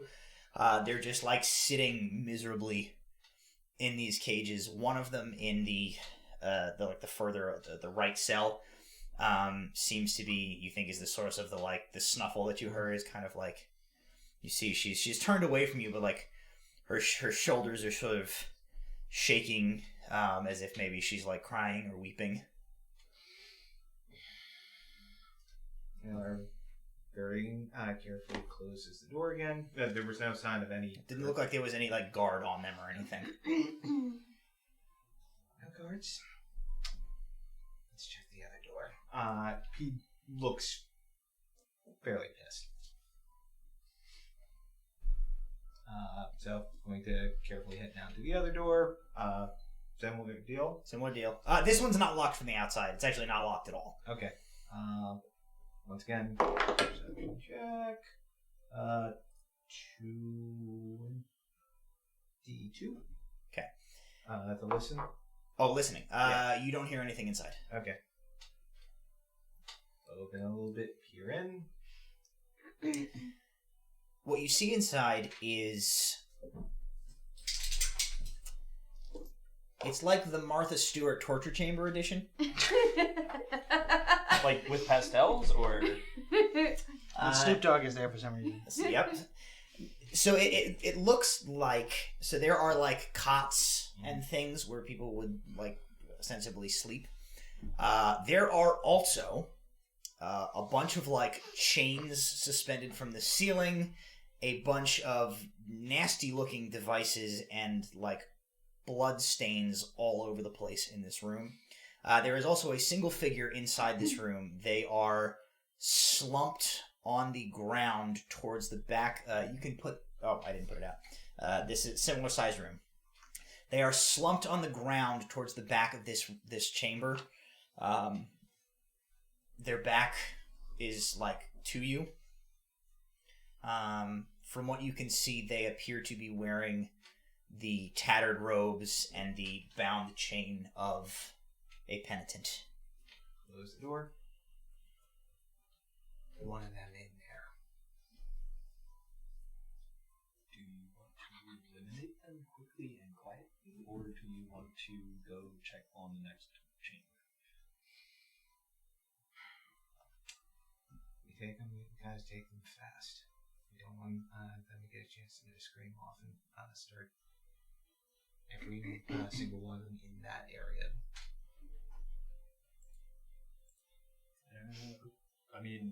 It is technically actually straight murder at that point. As long as you're okay with that, as long as you consider them the bad guys, I have no moral opposition to it.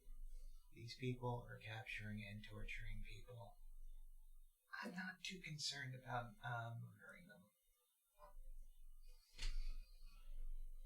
Can you fireball that room, please? I thought you said quietly. That rules me out. We could just take care of the other room first. That would leave that one in there hearing all the stuff and possibly doubling back and killing prisoners in there. Why would they do that instead of coming and doing something about the noise? Hooah! They're sensitive enough, but Can chat confirm that they can hear us? Pretty please. I can hardly hear you, and I'm in the room. Okay. So. Stage whisper a little. Stage whisper. They have them for a reason. You can. They were going to kill them. Whisper They wouldn't kill whisper if you want. Okay. Let's just Let's go that way. go. I guess, yeah. You spent 45 minutes in the hallway. Crazy. Okay, so me and Alar will try to murder this guy. Everybody else, get on the big door and get ready to go. Yeah, in case that one makes a noise. Alright. I will open the door a bit more widely so I can get a clear shot. Move minis appropriately. So, you guys doing this. This what will I'm be important. Yeah. So what I'm gonna do, I'm going to try to be up. Nula's dead. Nula has phased through the wall. She's succumbed to her cactus wound. I guess. Yeah. Are we official? No, we're actually still on camera. Nice. So at the same time that Alar is going to do whatever he's going to do, I'm also going to fire my 2 beams of Eldritch Blast. Okay. All right. And try to time it with him to do it at the same time. I'm gonna help him out. I will get down in a crouch so he'll be able to stand and aim. Going to take aim with one hand. Hold up 3 fingers, then 2, then 1, and when I drop the last finger. Roll the hit. Disadvantage. It is a prone figure. Disadvantage? Disadvantage. It's a 15 hit. Oh my god. He rolled 2 20s. Double 20s. So the low end is a 9 to hit. Okay. The second one is a crit. Okay, so one of your beams misses, your crossbow hits, and your other beam, your crit hits, obviously. Yep. You roll damage, or go ahead. Yeah.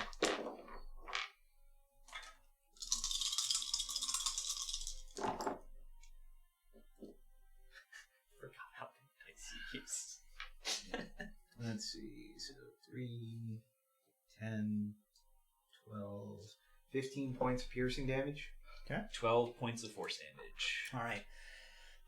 There is a brief moment of light and noise. You hear the twang of the crossbow fire. You hear the of the Eldritch Blasts launch from Walter's outstretched hand, accompanied by the glow of the light from the magic. One of the Eldritch Blasts hits the floor short of the form, but the crossbow strikes true, as is the other Eldritch Blast, making little more than a set of muffled as they strike the form, and it just, like, you see it, like, the force of these hits, like, flop this figure, who does not move after this. They just, like, it, like, throws them basically onto their face on the ground. They don't get up. Hey, Larry, want to go check it, and I will reconvene. Yep, I will move up, draw the rapier as I go. Do they look like they're breathing? They do not. Okay. Move over, check the body. You kind of, like, turn over a little bit. It's hard to say. They're, like, a little stiff. You think they might have been dead before you came in the room. But they definitely are now. The important part to your current objective. If they weren't, they are now. Okay. They do bear signs, you see, in addition to being, like, stiff and your wounds. They bear signs of, like, heavy, like, bodily harm inflicted upon them. And there is like a curved, bladed weapon, like, sort of within, like, hand reach of where they were laying. What kind of floor is it? Stone. Alright, on to the next one. Yep. Move up to the big reinforced door. Check it for traps. Rolled really well. As you settle with your tools and begin to, like, look at seams and whatever, from behind the door you hear a terrified scream. Okay. We get the niceties. Newell time? Yep. Like, I'm gonna see about pulling the door open. just let Newell kick the damn thing down. I'm pulling the door open so Nula can go in and do what Nula does. The door is locked. Ah, son of a... Alright, going to work with it. That is a 15. You feel a locking mechanism trip, but when you go to push the door, something is barring it. Nula, start kicking. All right, I will. I will also help with the busting out. I will so get out you of their can way. roll, you can roll a strength check at advantage, or an athletics check is also appropriate to try and break down the door. I'm At ready. advantage? At advantage, because Brahm is assisting you. I am ready in action That's as soon as 19. the That's a 20. door. Am I also rolling? 27. 27, wow. Door opens by seeing So- one of the rogue figures. Here is what happens. It's a mimic! Punch the door into a fine powder. I rolled a 19 and a 20. Nice. Sorry. Or as Brahm would say, hooah. Hooah! If I never hear it again, As Al would say. it'll be too soon. Guess who's going to be a recurring character? He is going to kill you. Don't think I won't do it.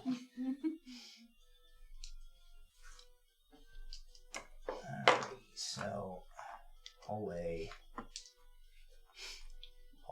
just for ease of our situation here. Okay. What lies before you in this chamber? Just going to give you some sort of key elements here. You can generally treat these as the bounds of the room, rather than put up full walls. I'm just gonna leave it at that for you.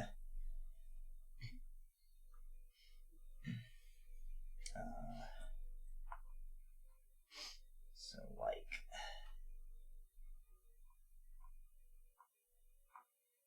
essentially like so. Okay. And then all within here is room. Sorry.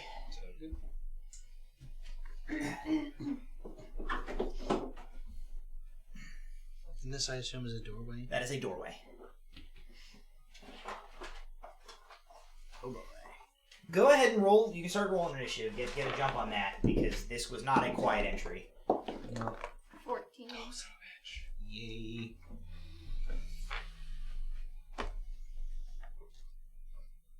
Oh.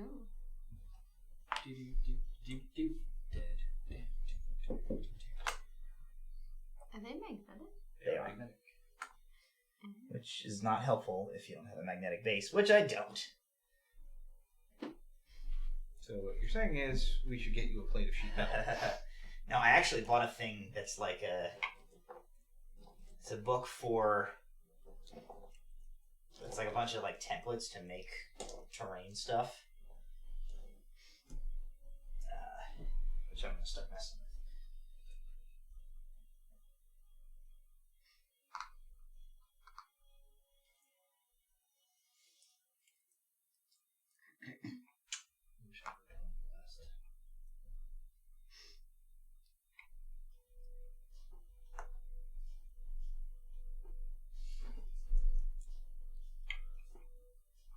You guys can't technically see these dudes yet, but they are here.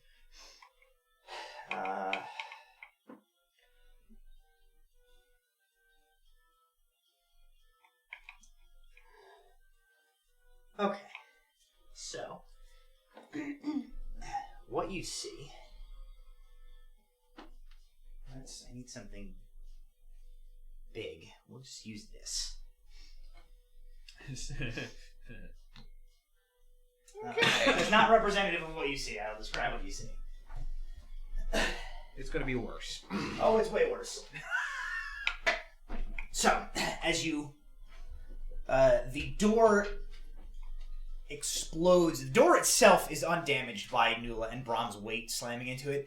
The actual stone frame around the door gives way under their collective shoulder slam, and goes like caroming into the chamber, like clang, clang, clang, bouncing off of the walls. So initiatives. 25 to 20. 20. 21. 21 kill. 22 Brahm. Yeah. 20 Alar. 19 to 15. Walter and Nula, what are your initiatives? 14. That's pretty good. It's not terrible. No, that's not bad at all. Oh, Cool. okay. There we go. Can I And we're back. Can I just And we're say back. team? Can I say team, please? Okay, well, Harken gets a 1, so I'm not last yet. you're not last. He trips over his own shoelaces. It's all that gum on his shoe. What But- Hanna-Barbera Oh, sound yeah. effect does he get? Can I use Moldorf to like just dig a hole into this floor?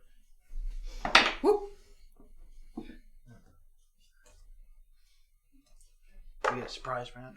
Kick the door You do in. not, because the door gave you away. They're so I blown do away by kind the of love door. the idea of you just like tripping over your shoelaces and then molding yourself into the earth in embarrassment, never to see you again. Walter, come out from there. Muffle. The earth just like burps up his shovel. There's a meld in the stone spell, which I may eventually take and just be like, I won't be here anymore. Into the wall. I was never here. You see nothing. Just gonna be knocking on the wall. Walter, get out of there. Come on, Walter. What you see as you kick the door in, there are a number of individuals in this chamber. In front of you,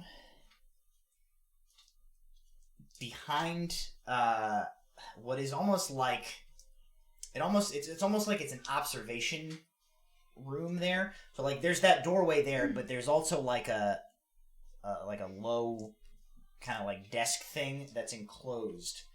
An individual in sleek, tailored garments is looking at you now, but you get the impression that he like was watching this over here. A couple, so like as you guys burst in, these 3 here they appear to be like penitent fanatics. They're in the robes and chains. A female form wearing the heavy black garb and with that spiked chain, like the individual that you faced in the harpsichord, stands in front of a plain stone plinth, just like you saw in the basement of the harpsichord. There is a circle etched into the ground, just like you saw at the harpsichord. This one, however, is vaguely glowing. And in the center of that circle, down like on hands and knees and like scrabbling in the dirt, is the figure of a young woman. That is all well and good, as that catches your attention. But the truly upsetting feature of this room is that the entire back wall, that entire corner of this chamber, like floor to ceiling, about 20 feet up and like just encompassing this whole area, is this massive, writhing, pulsating red thing. It is organic in form. It is slightly moving. There are flashes of illumination like firing through it, and you can swear you see faces, dozens at least, writhing to the surface, pressing out in silent screams, retracting in, tendrils extending, seeming to form hands, arms, limbs, before retracting back in.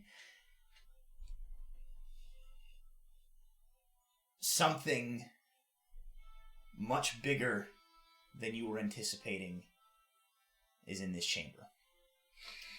And Brahm, you are the first to react.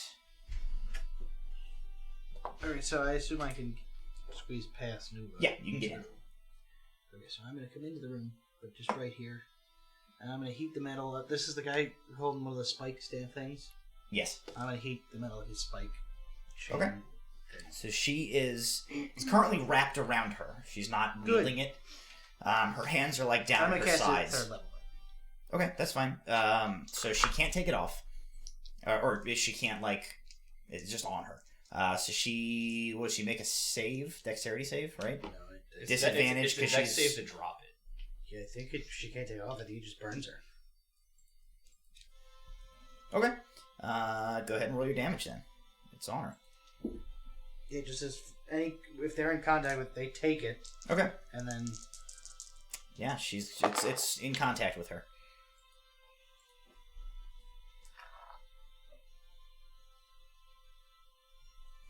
uh, 18 points damage. 18. Points of fire damage. The chain glows cherry red, and she gives this and begins clawing at it with one hand, though the other hand remains resolutely down at her side. She takes that damage, and the others are beginning to spring into action. Anything else with your turn? I'll move there, but that's about it. Just on that way. Okay.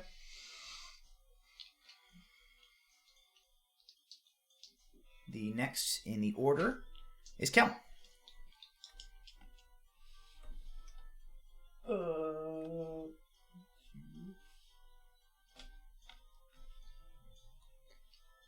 Okay, so as you guys are rushing in, you see this big thing in the corner, these cultists who are now drawing weapons. And you see this thing in the corner. It actually, long tendrils of it reach up to the ceiling, up the walls. It's actually spread across most of this chamber, filling the space. There are nodules of it all over the place in here as you make your way in. Go ahead.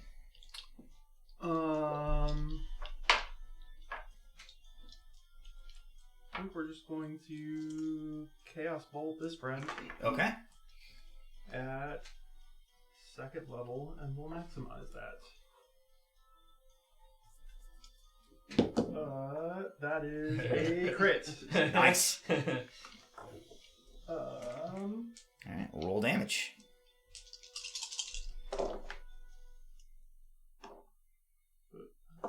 anyways. No bounce. But we will do 14, 24, 25 points of thunder damage. 25 thunder? Yep. Okay. She staggers backwards, still clutching at this chain. But that Oh, that's not doubled. That wasn't doubled. 2 times. Yeah. Okay. 60. No, 50. 50. It's 25. 50. I forgot that part. I was like, something's. I was like, that's a lot of damage. That's Something's not not quite right. right. She staggers back. She keeps that hand lowered beneath this plinth, though. And it is Alar's turn.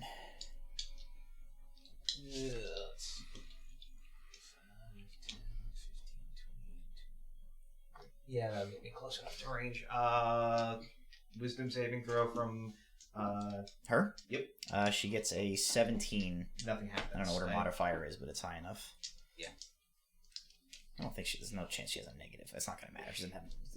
So she succeeds. Yep. Okay. Anything else? Have my weapon drawn and scooters on my shoulder. Okay. The well-dressed gentleman behind the safety glass there looks Which at one is you. he? He's that guy with this. Yeah. So he's like up. Right. Or No, but he's enclosed. Okay. He looks through the glass at you, and you see like an irritated expression crosses his face, and he just turns and walks through that doorway, closes it behind him. Yep. Okay, bye. So like this doorway He's goes gonna go get that way and is 47 more enclosed. dudes. Yeah, so there's like a little area there where there's like a half wall with probably like a desk behind it, and like glass, and it looks like it has been added to this space, not as if it is like an existing thing here. And you do see there is a door, Close Way to that go, door. a little Ron. doorway Close that on door. there, so like you can get in and follow him theoretically. Okay. All right, it is her turn. She is going to hold her action for right now.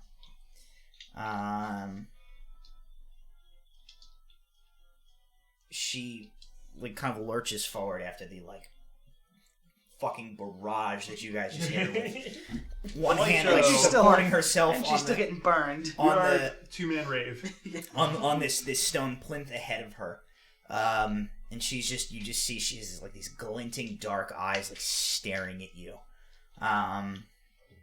So she's holding her action right now. Nula, it is your turn. Alright. I will come in 5, 10, 15, 20, 25, 30, and I will throw a javelin. At her. Okay, we'll hit. Javelin. Whoop, what did I do?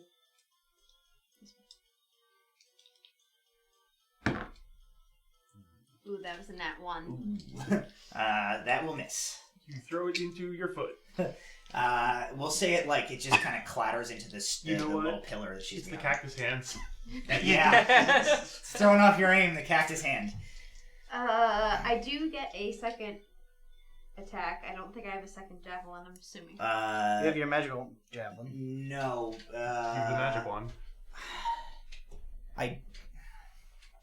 I think we had this come up before. I do not think that counts for like having to like prime and fire and like another weapon. Okay. With your Like like a for your dagger. multi-attack. Okay. What? Like a dagger or something, like without. I don't own a dagger. I have a hammer, a javelin. You don't have daggers? And a second magical javelin.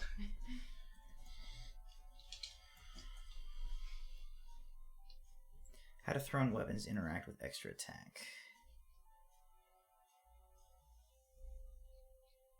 But I mean, you don't even have a dagger anyway. Yeah, so what I'm reading is what I thought is like rules is written. You only have the one item interaction. Okay. So like you've thrown that javelin, your multi attack does not work as in like let me get a second weapon and throw this. Okay. I'm never gonna have multi-attack, so it doesn't really matter. I'll like double check on that more thoroughly to really make sure we're doing it right. But I remember that from another time this came up. Let me know in the chat if I'm super wrong, because I probably am. Okay.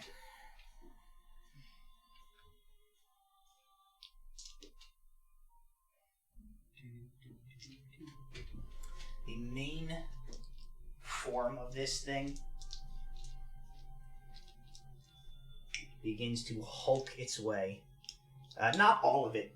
Essentially, it like begins to like glob off parts of itself, and they begin to move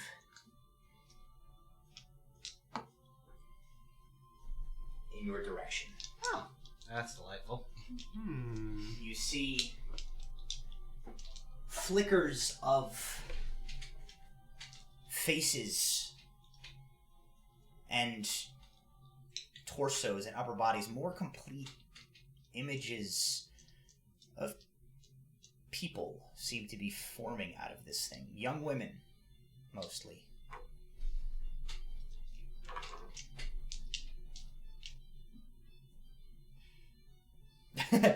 Okay. These three, so that one there, Yeah. the Skelly, is going to run over to Alar and attack him. Those two will move 30 feet closer.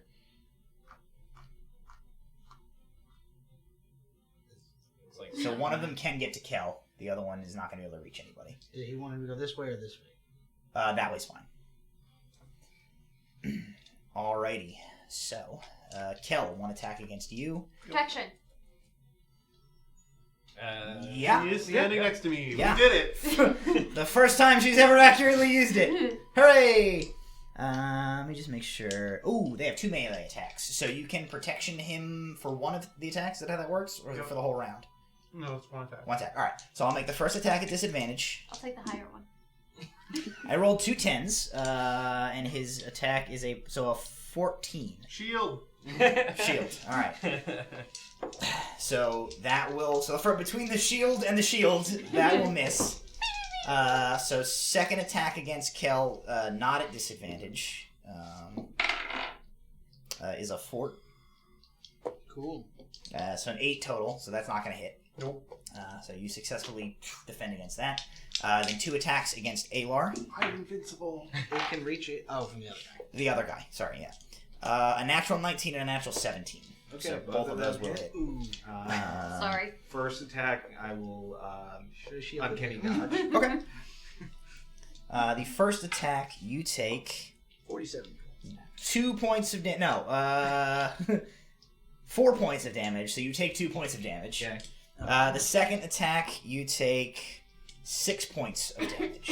Yeah. So you'll take 8 points of piercing total. Okay. That'll do, pig.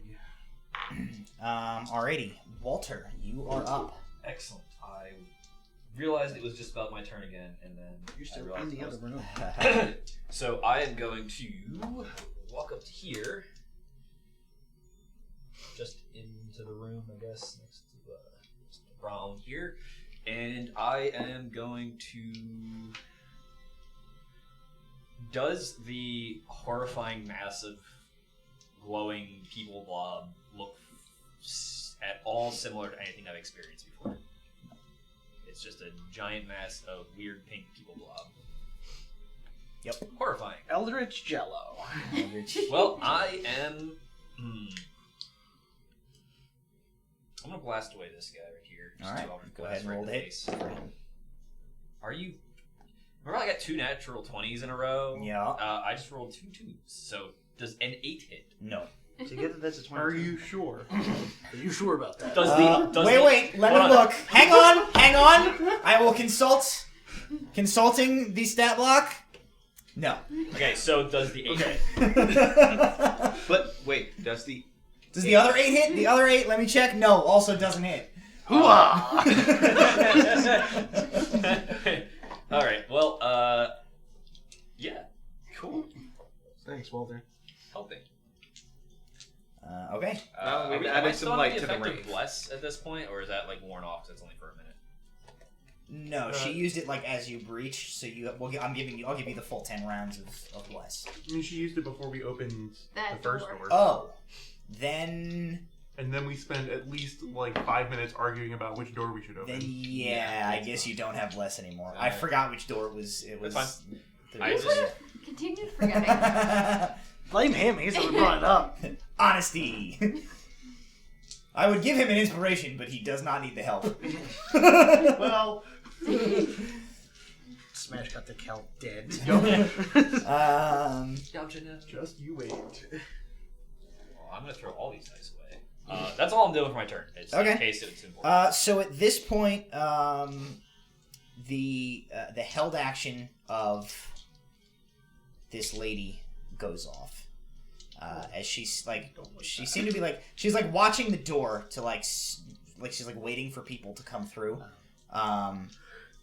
And it seems like enough people have now entered the room that she's like decided to do what she's gonna do. Of course. I need Legendary. everybody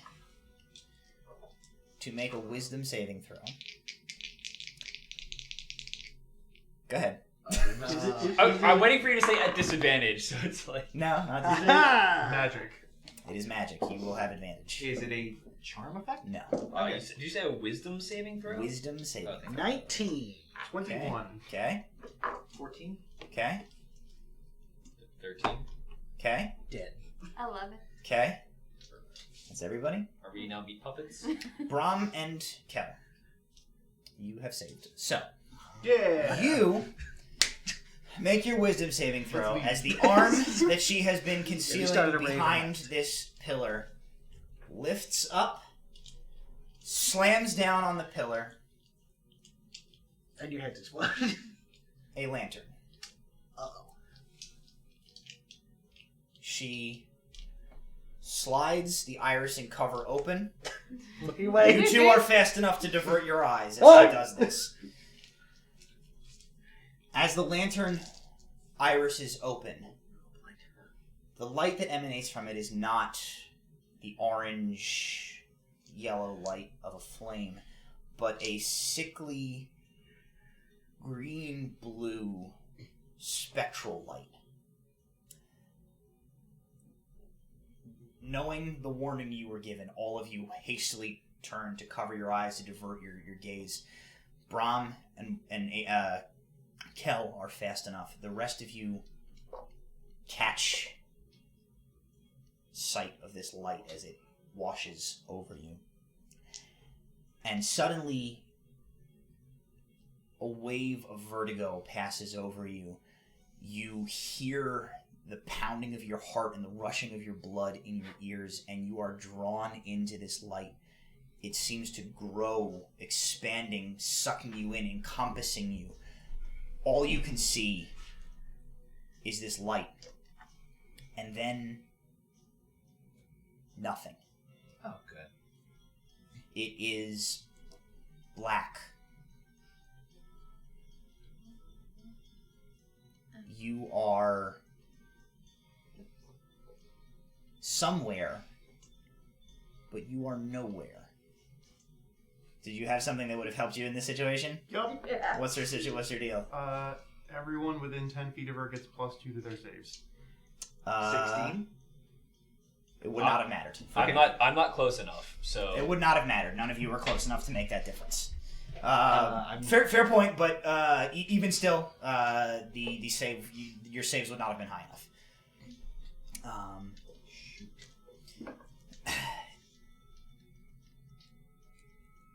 You don't know where you are. This place, it is a featureless, black, seemingly endless expanse. You can feel your consciousness, but you can't feel your body. You can look, but you don't have eyes. You can listen, but you don't have ears. But you sense that this place is wrong. And suddenly there is a sound that begins to rise up. It comes as if from a great distance and then crashes over you like a wave. It is thousands, hundreds of thousands, maybe millions of voices, all calling out, crying out in 100 different languages.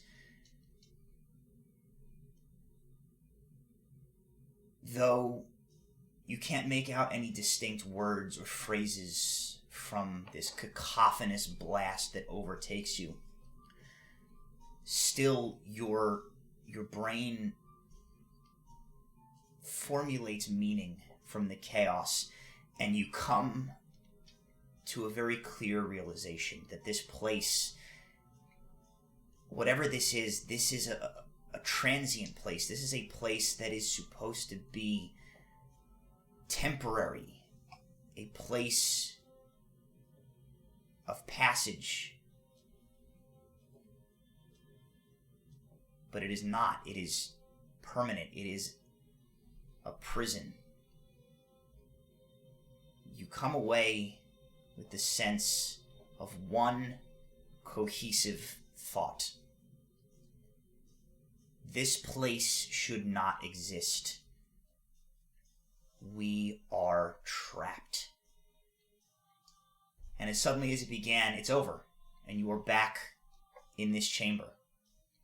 And I need you each to roll a d4. Just them, not us. just then? 3. I rolled a 1. 1 and 1. You each take that many levels of exhaustion. Okay. Oof. Okay. Condition. One time. Disadvantage on ability checks for Walter and Alar. Disadvantage on ability checks, half speed, and disadvantage on attack rolls and saving throws from the roll. I'll roll 10. In fact, if you want to, there's a conditions exhaustion. If you want to add that to like check them to like automatically fix the modifiers. There we go. Level 3. There we go. Kel and Brahm, as you guys kind of like shield your eyes, there's this flash from the lantern, and then you can see the light in the corner of your eye dissipate and fade as she shutters the lantern again. You look and you see your 3 companions like reeling. The penitents surrounding you seem unaffected. What about the This is girl? fine. Everything's fine. What about the girl? Does she seem affected by it? She It's dead. is apparently unconscious on the ground. Was she unconscious when we She was walked in? not. She is now, though. Oh, great. She looked right into it. She was closest. Cool. So, Harken comes into the room. Now, what did I miss, guys? He steps Saw a lot of lights looks real around, fast. and steps out. Time to join the rave. He immediately fires his crossbow at the nearest cultist who is That in front of Kel. Actually, no, he doesn't, because that guy's too close to him, so he will fire at the What slightly if he further didn't one. come all the way? Yeah, you can put him. That's fine. He crits. Ha Got him. Blows that guy's face off.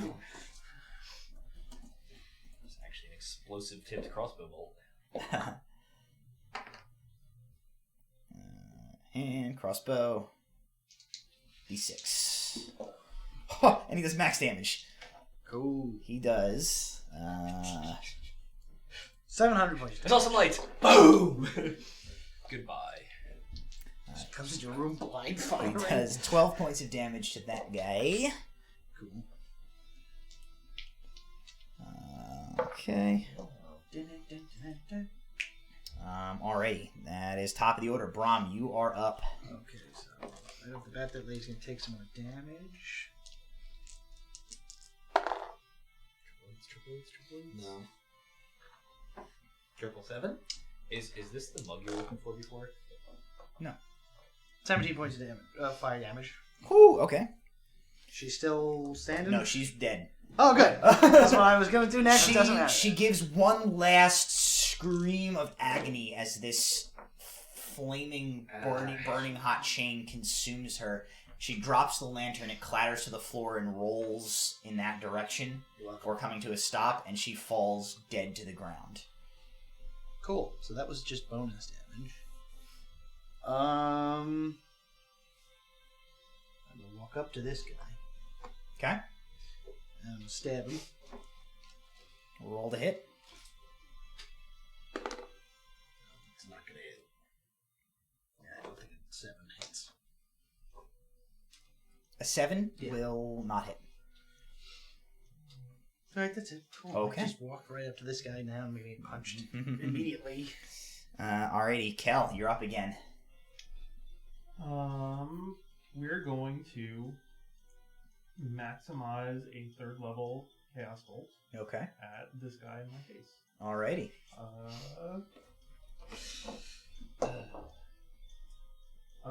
That is a low number. Okay. Where'd it go? That is a 13. That hits. Haha. That's the mark. Take that, you unarmored fuck.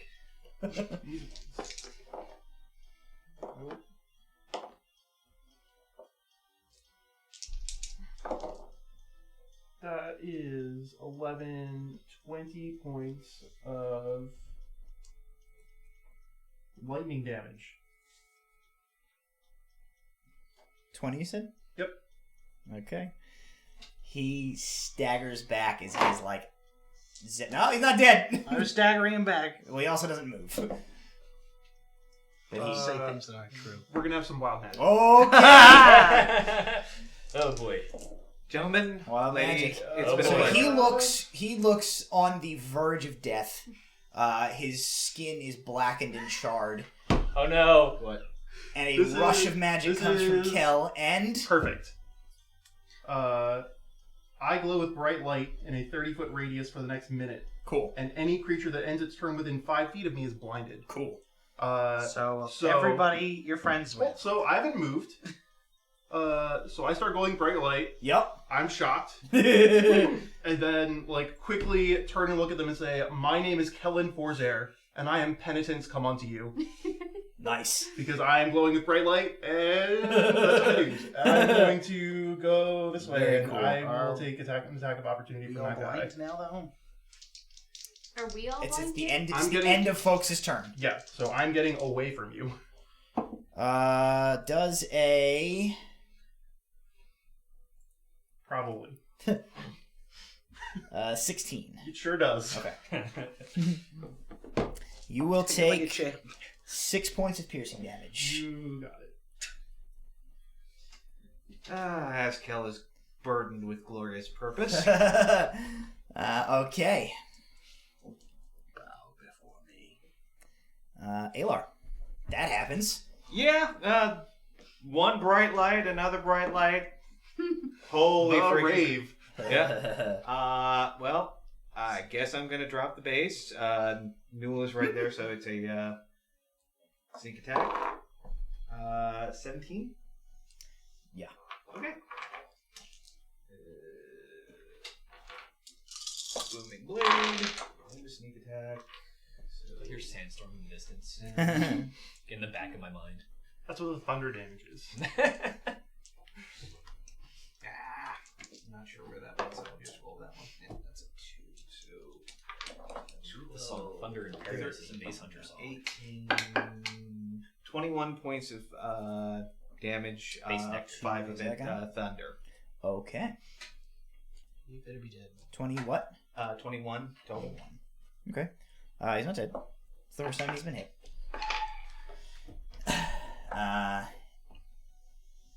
There is a rattle of chains as your blade strikes into his chain wrap. And they're dead. Nula, you're up. I will attack this guy Okay, roll the at hit. disadvantage. 15. She's exhausted. She has 3 levels of exhaustion. Got yeah. it. Your weapon is heavy in your hand as you go to press on. What do you got? That was a 22. That'll hit.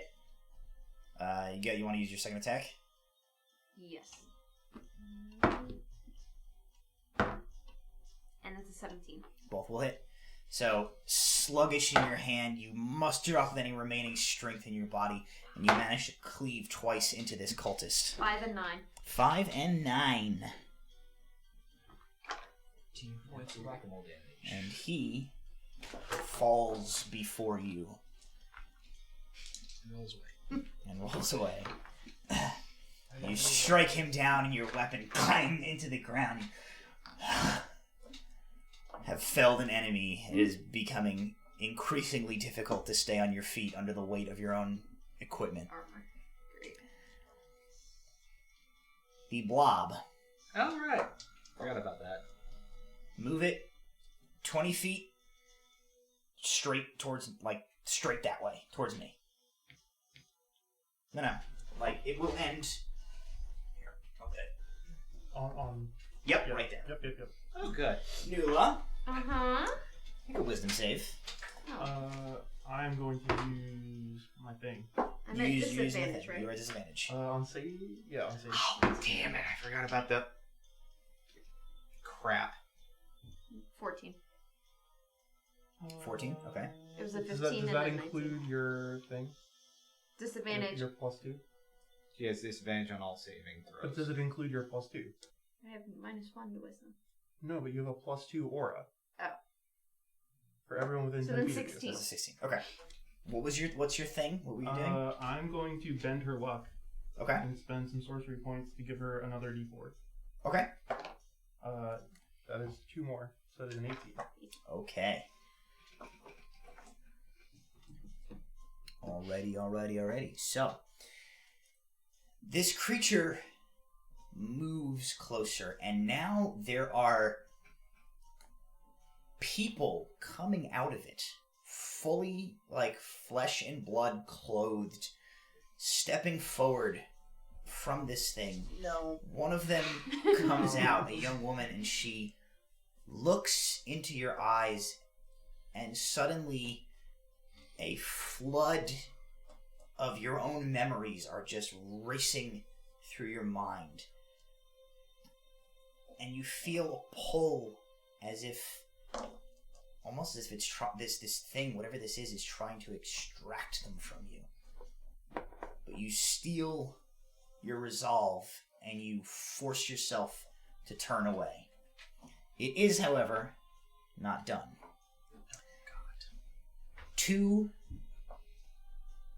pseudopods lash out of it and strike at the radiantly glowing Kellen Forzair. It's me! It's me, Kel. God.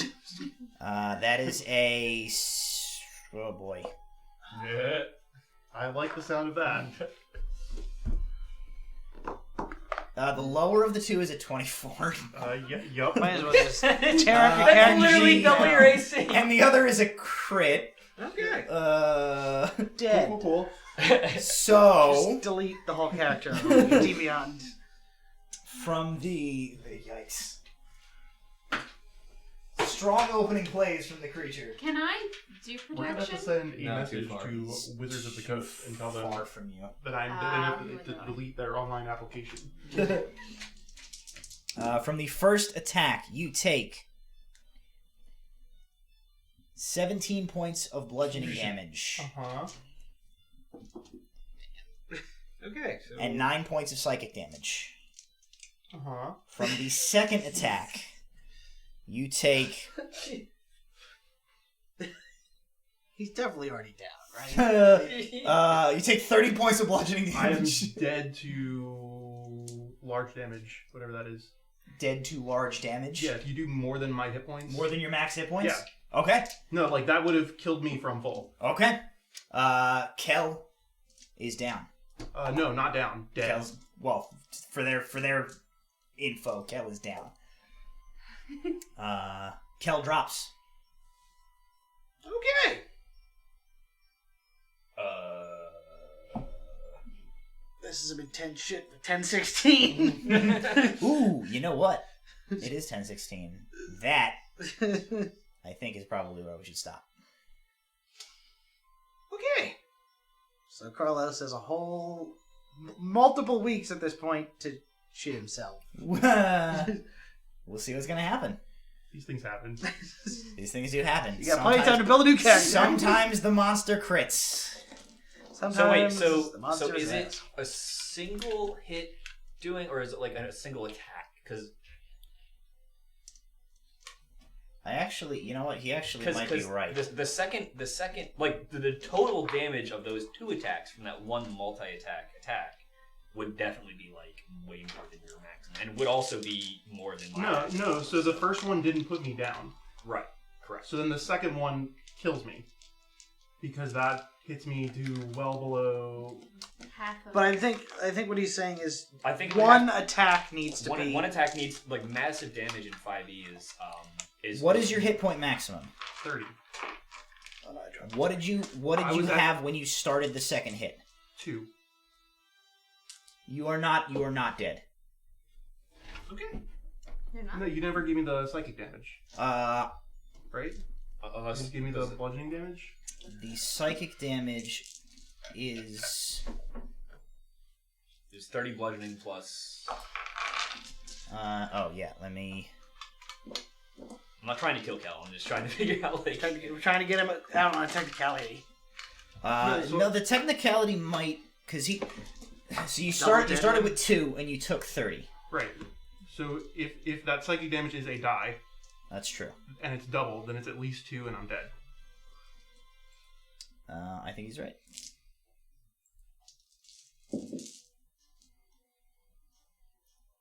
Next episode of. Well, Dragon that can Ball all be Z, determined We have off camera. Nell, Kel's suspiciously similar cousin. I am here to avenge my father's brother's sister's cousin, former roommate Kel's demise. My name is Gel. My name is Yeb. We're fighting Gel. So it's Gel My on name Gel Yeb. action.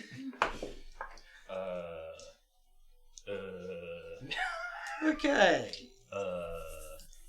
So. It was nice knowing you, Carlos. Well, it's nice knowing Kel. Nope, Yeah. he's that dead. Carlos can never come back. D&D Beyond is no longer. He comes. We're gonna have Schmarlos, which is gonna be him with like a fake mustache. So, thank you for joining us. We will be back next week, not with this, so you don't get to see what happens here. We will be back with a Christmas one-shot featuring an alive Kel. As it takes place It's at a an Christmas indeterminate time. miracle! I am the ghost outside of of Christmas this. future. Uh, Because I will It's be a a ghost holiday in the future. miracle! Cool. fun. Merry Christmas to you, Carlos. We will, as a Christmas gift, I will do one more thing. Instead of straight out doubling the D6s I rolled, I will roll dice again. But I'm not going to tell you guys, or you guys, what the results are until next time we play. With the amount of dice that you had to roll, does it matter? It does. It actually very much does. Okay. Probably does. So he definitely took 15 from 2. Which would have been doubled to the 30, which would have brought him to negative 28. And then there would have been more psychic damage.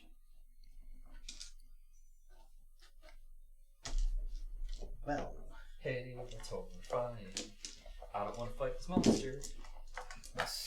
This. Will Just Kel be here slowly to backs out engage of in the Festivus tradition of the airing of his many sorry. everyone watches that thing kill Kelly. We go, that was not cool. we're just gonna leave. You know what? Hey! You know what? We're gonna take our ball and go home. Good game, folks. That was great. Harken, Everyone played hard. Yeah. I'll let you know, let's just Harken, call it a draw. it was nice. You can't win them all. Yeah.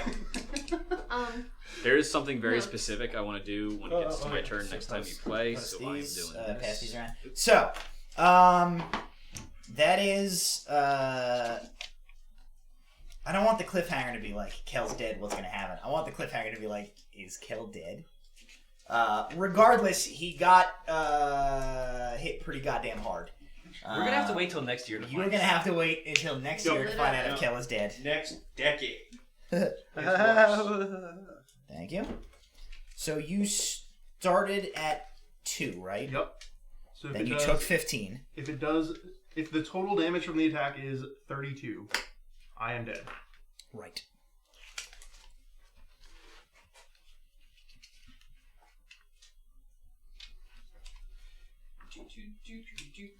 Hey, Ben?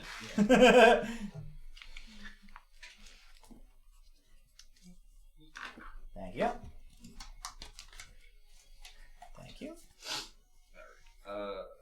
So we are going to edit this.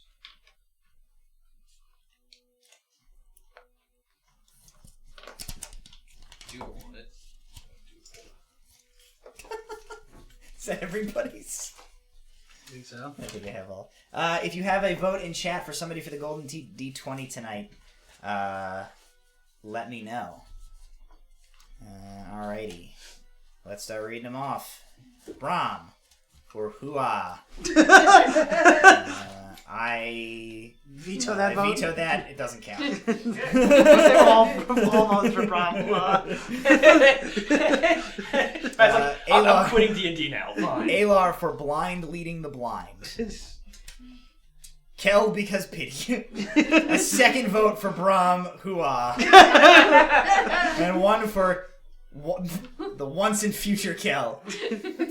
Which means we have a tie between Brahm and Kel. If the chat has any suggestions, Well, one of us may get to use it, and the other one may not. you can let me know. We'll give him a couple of seconds to vote in, and then I will break the tie.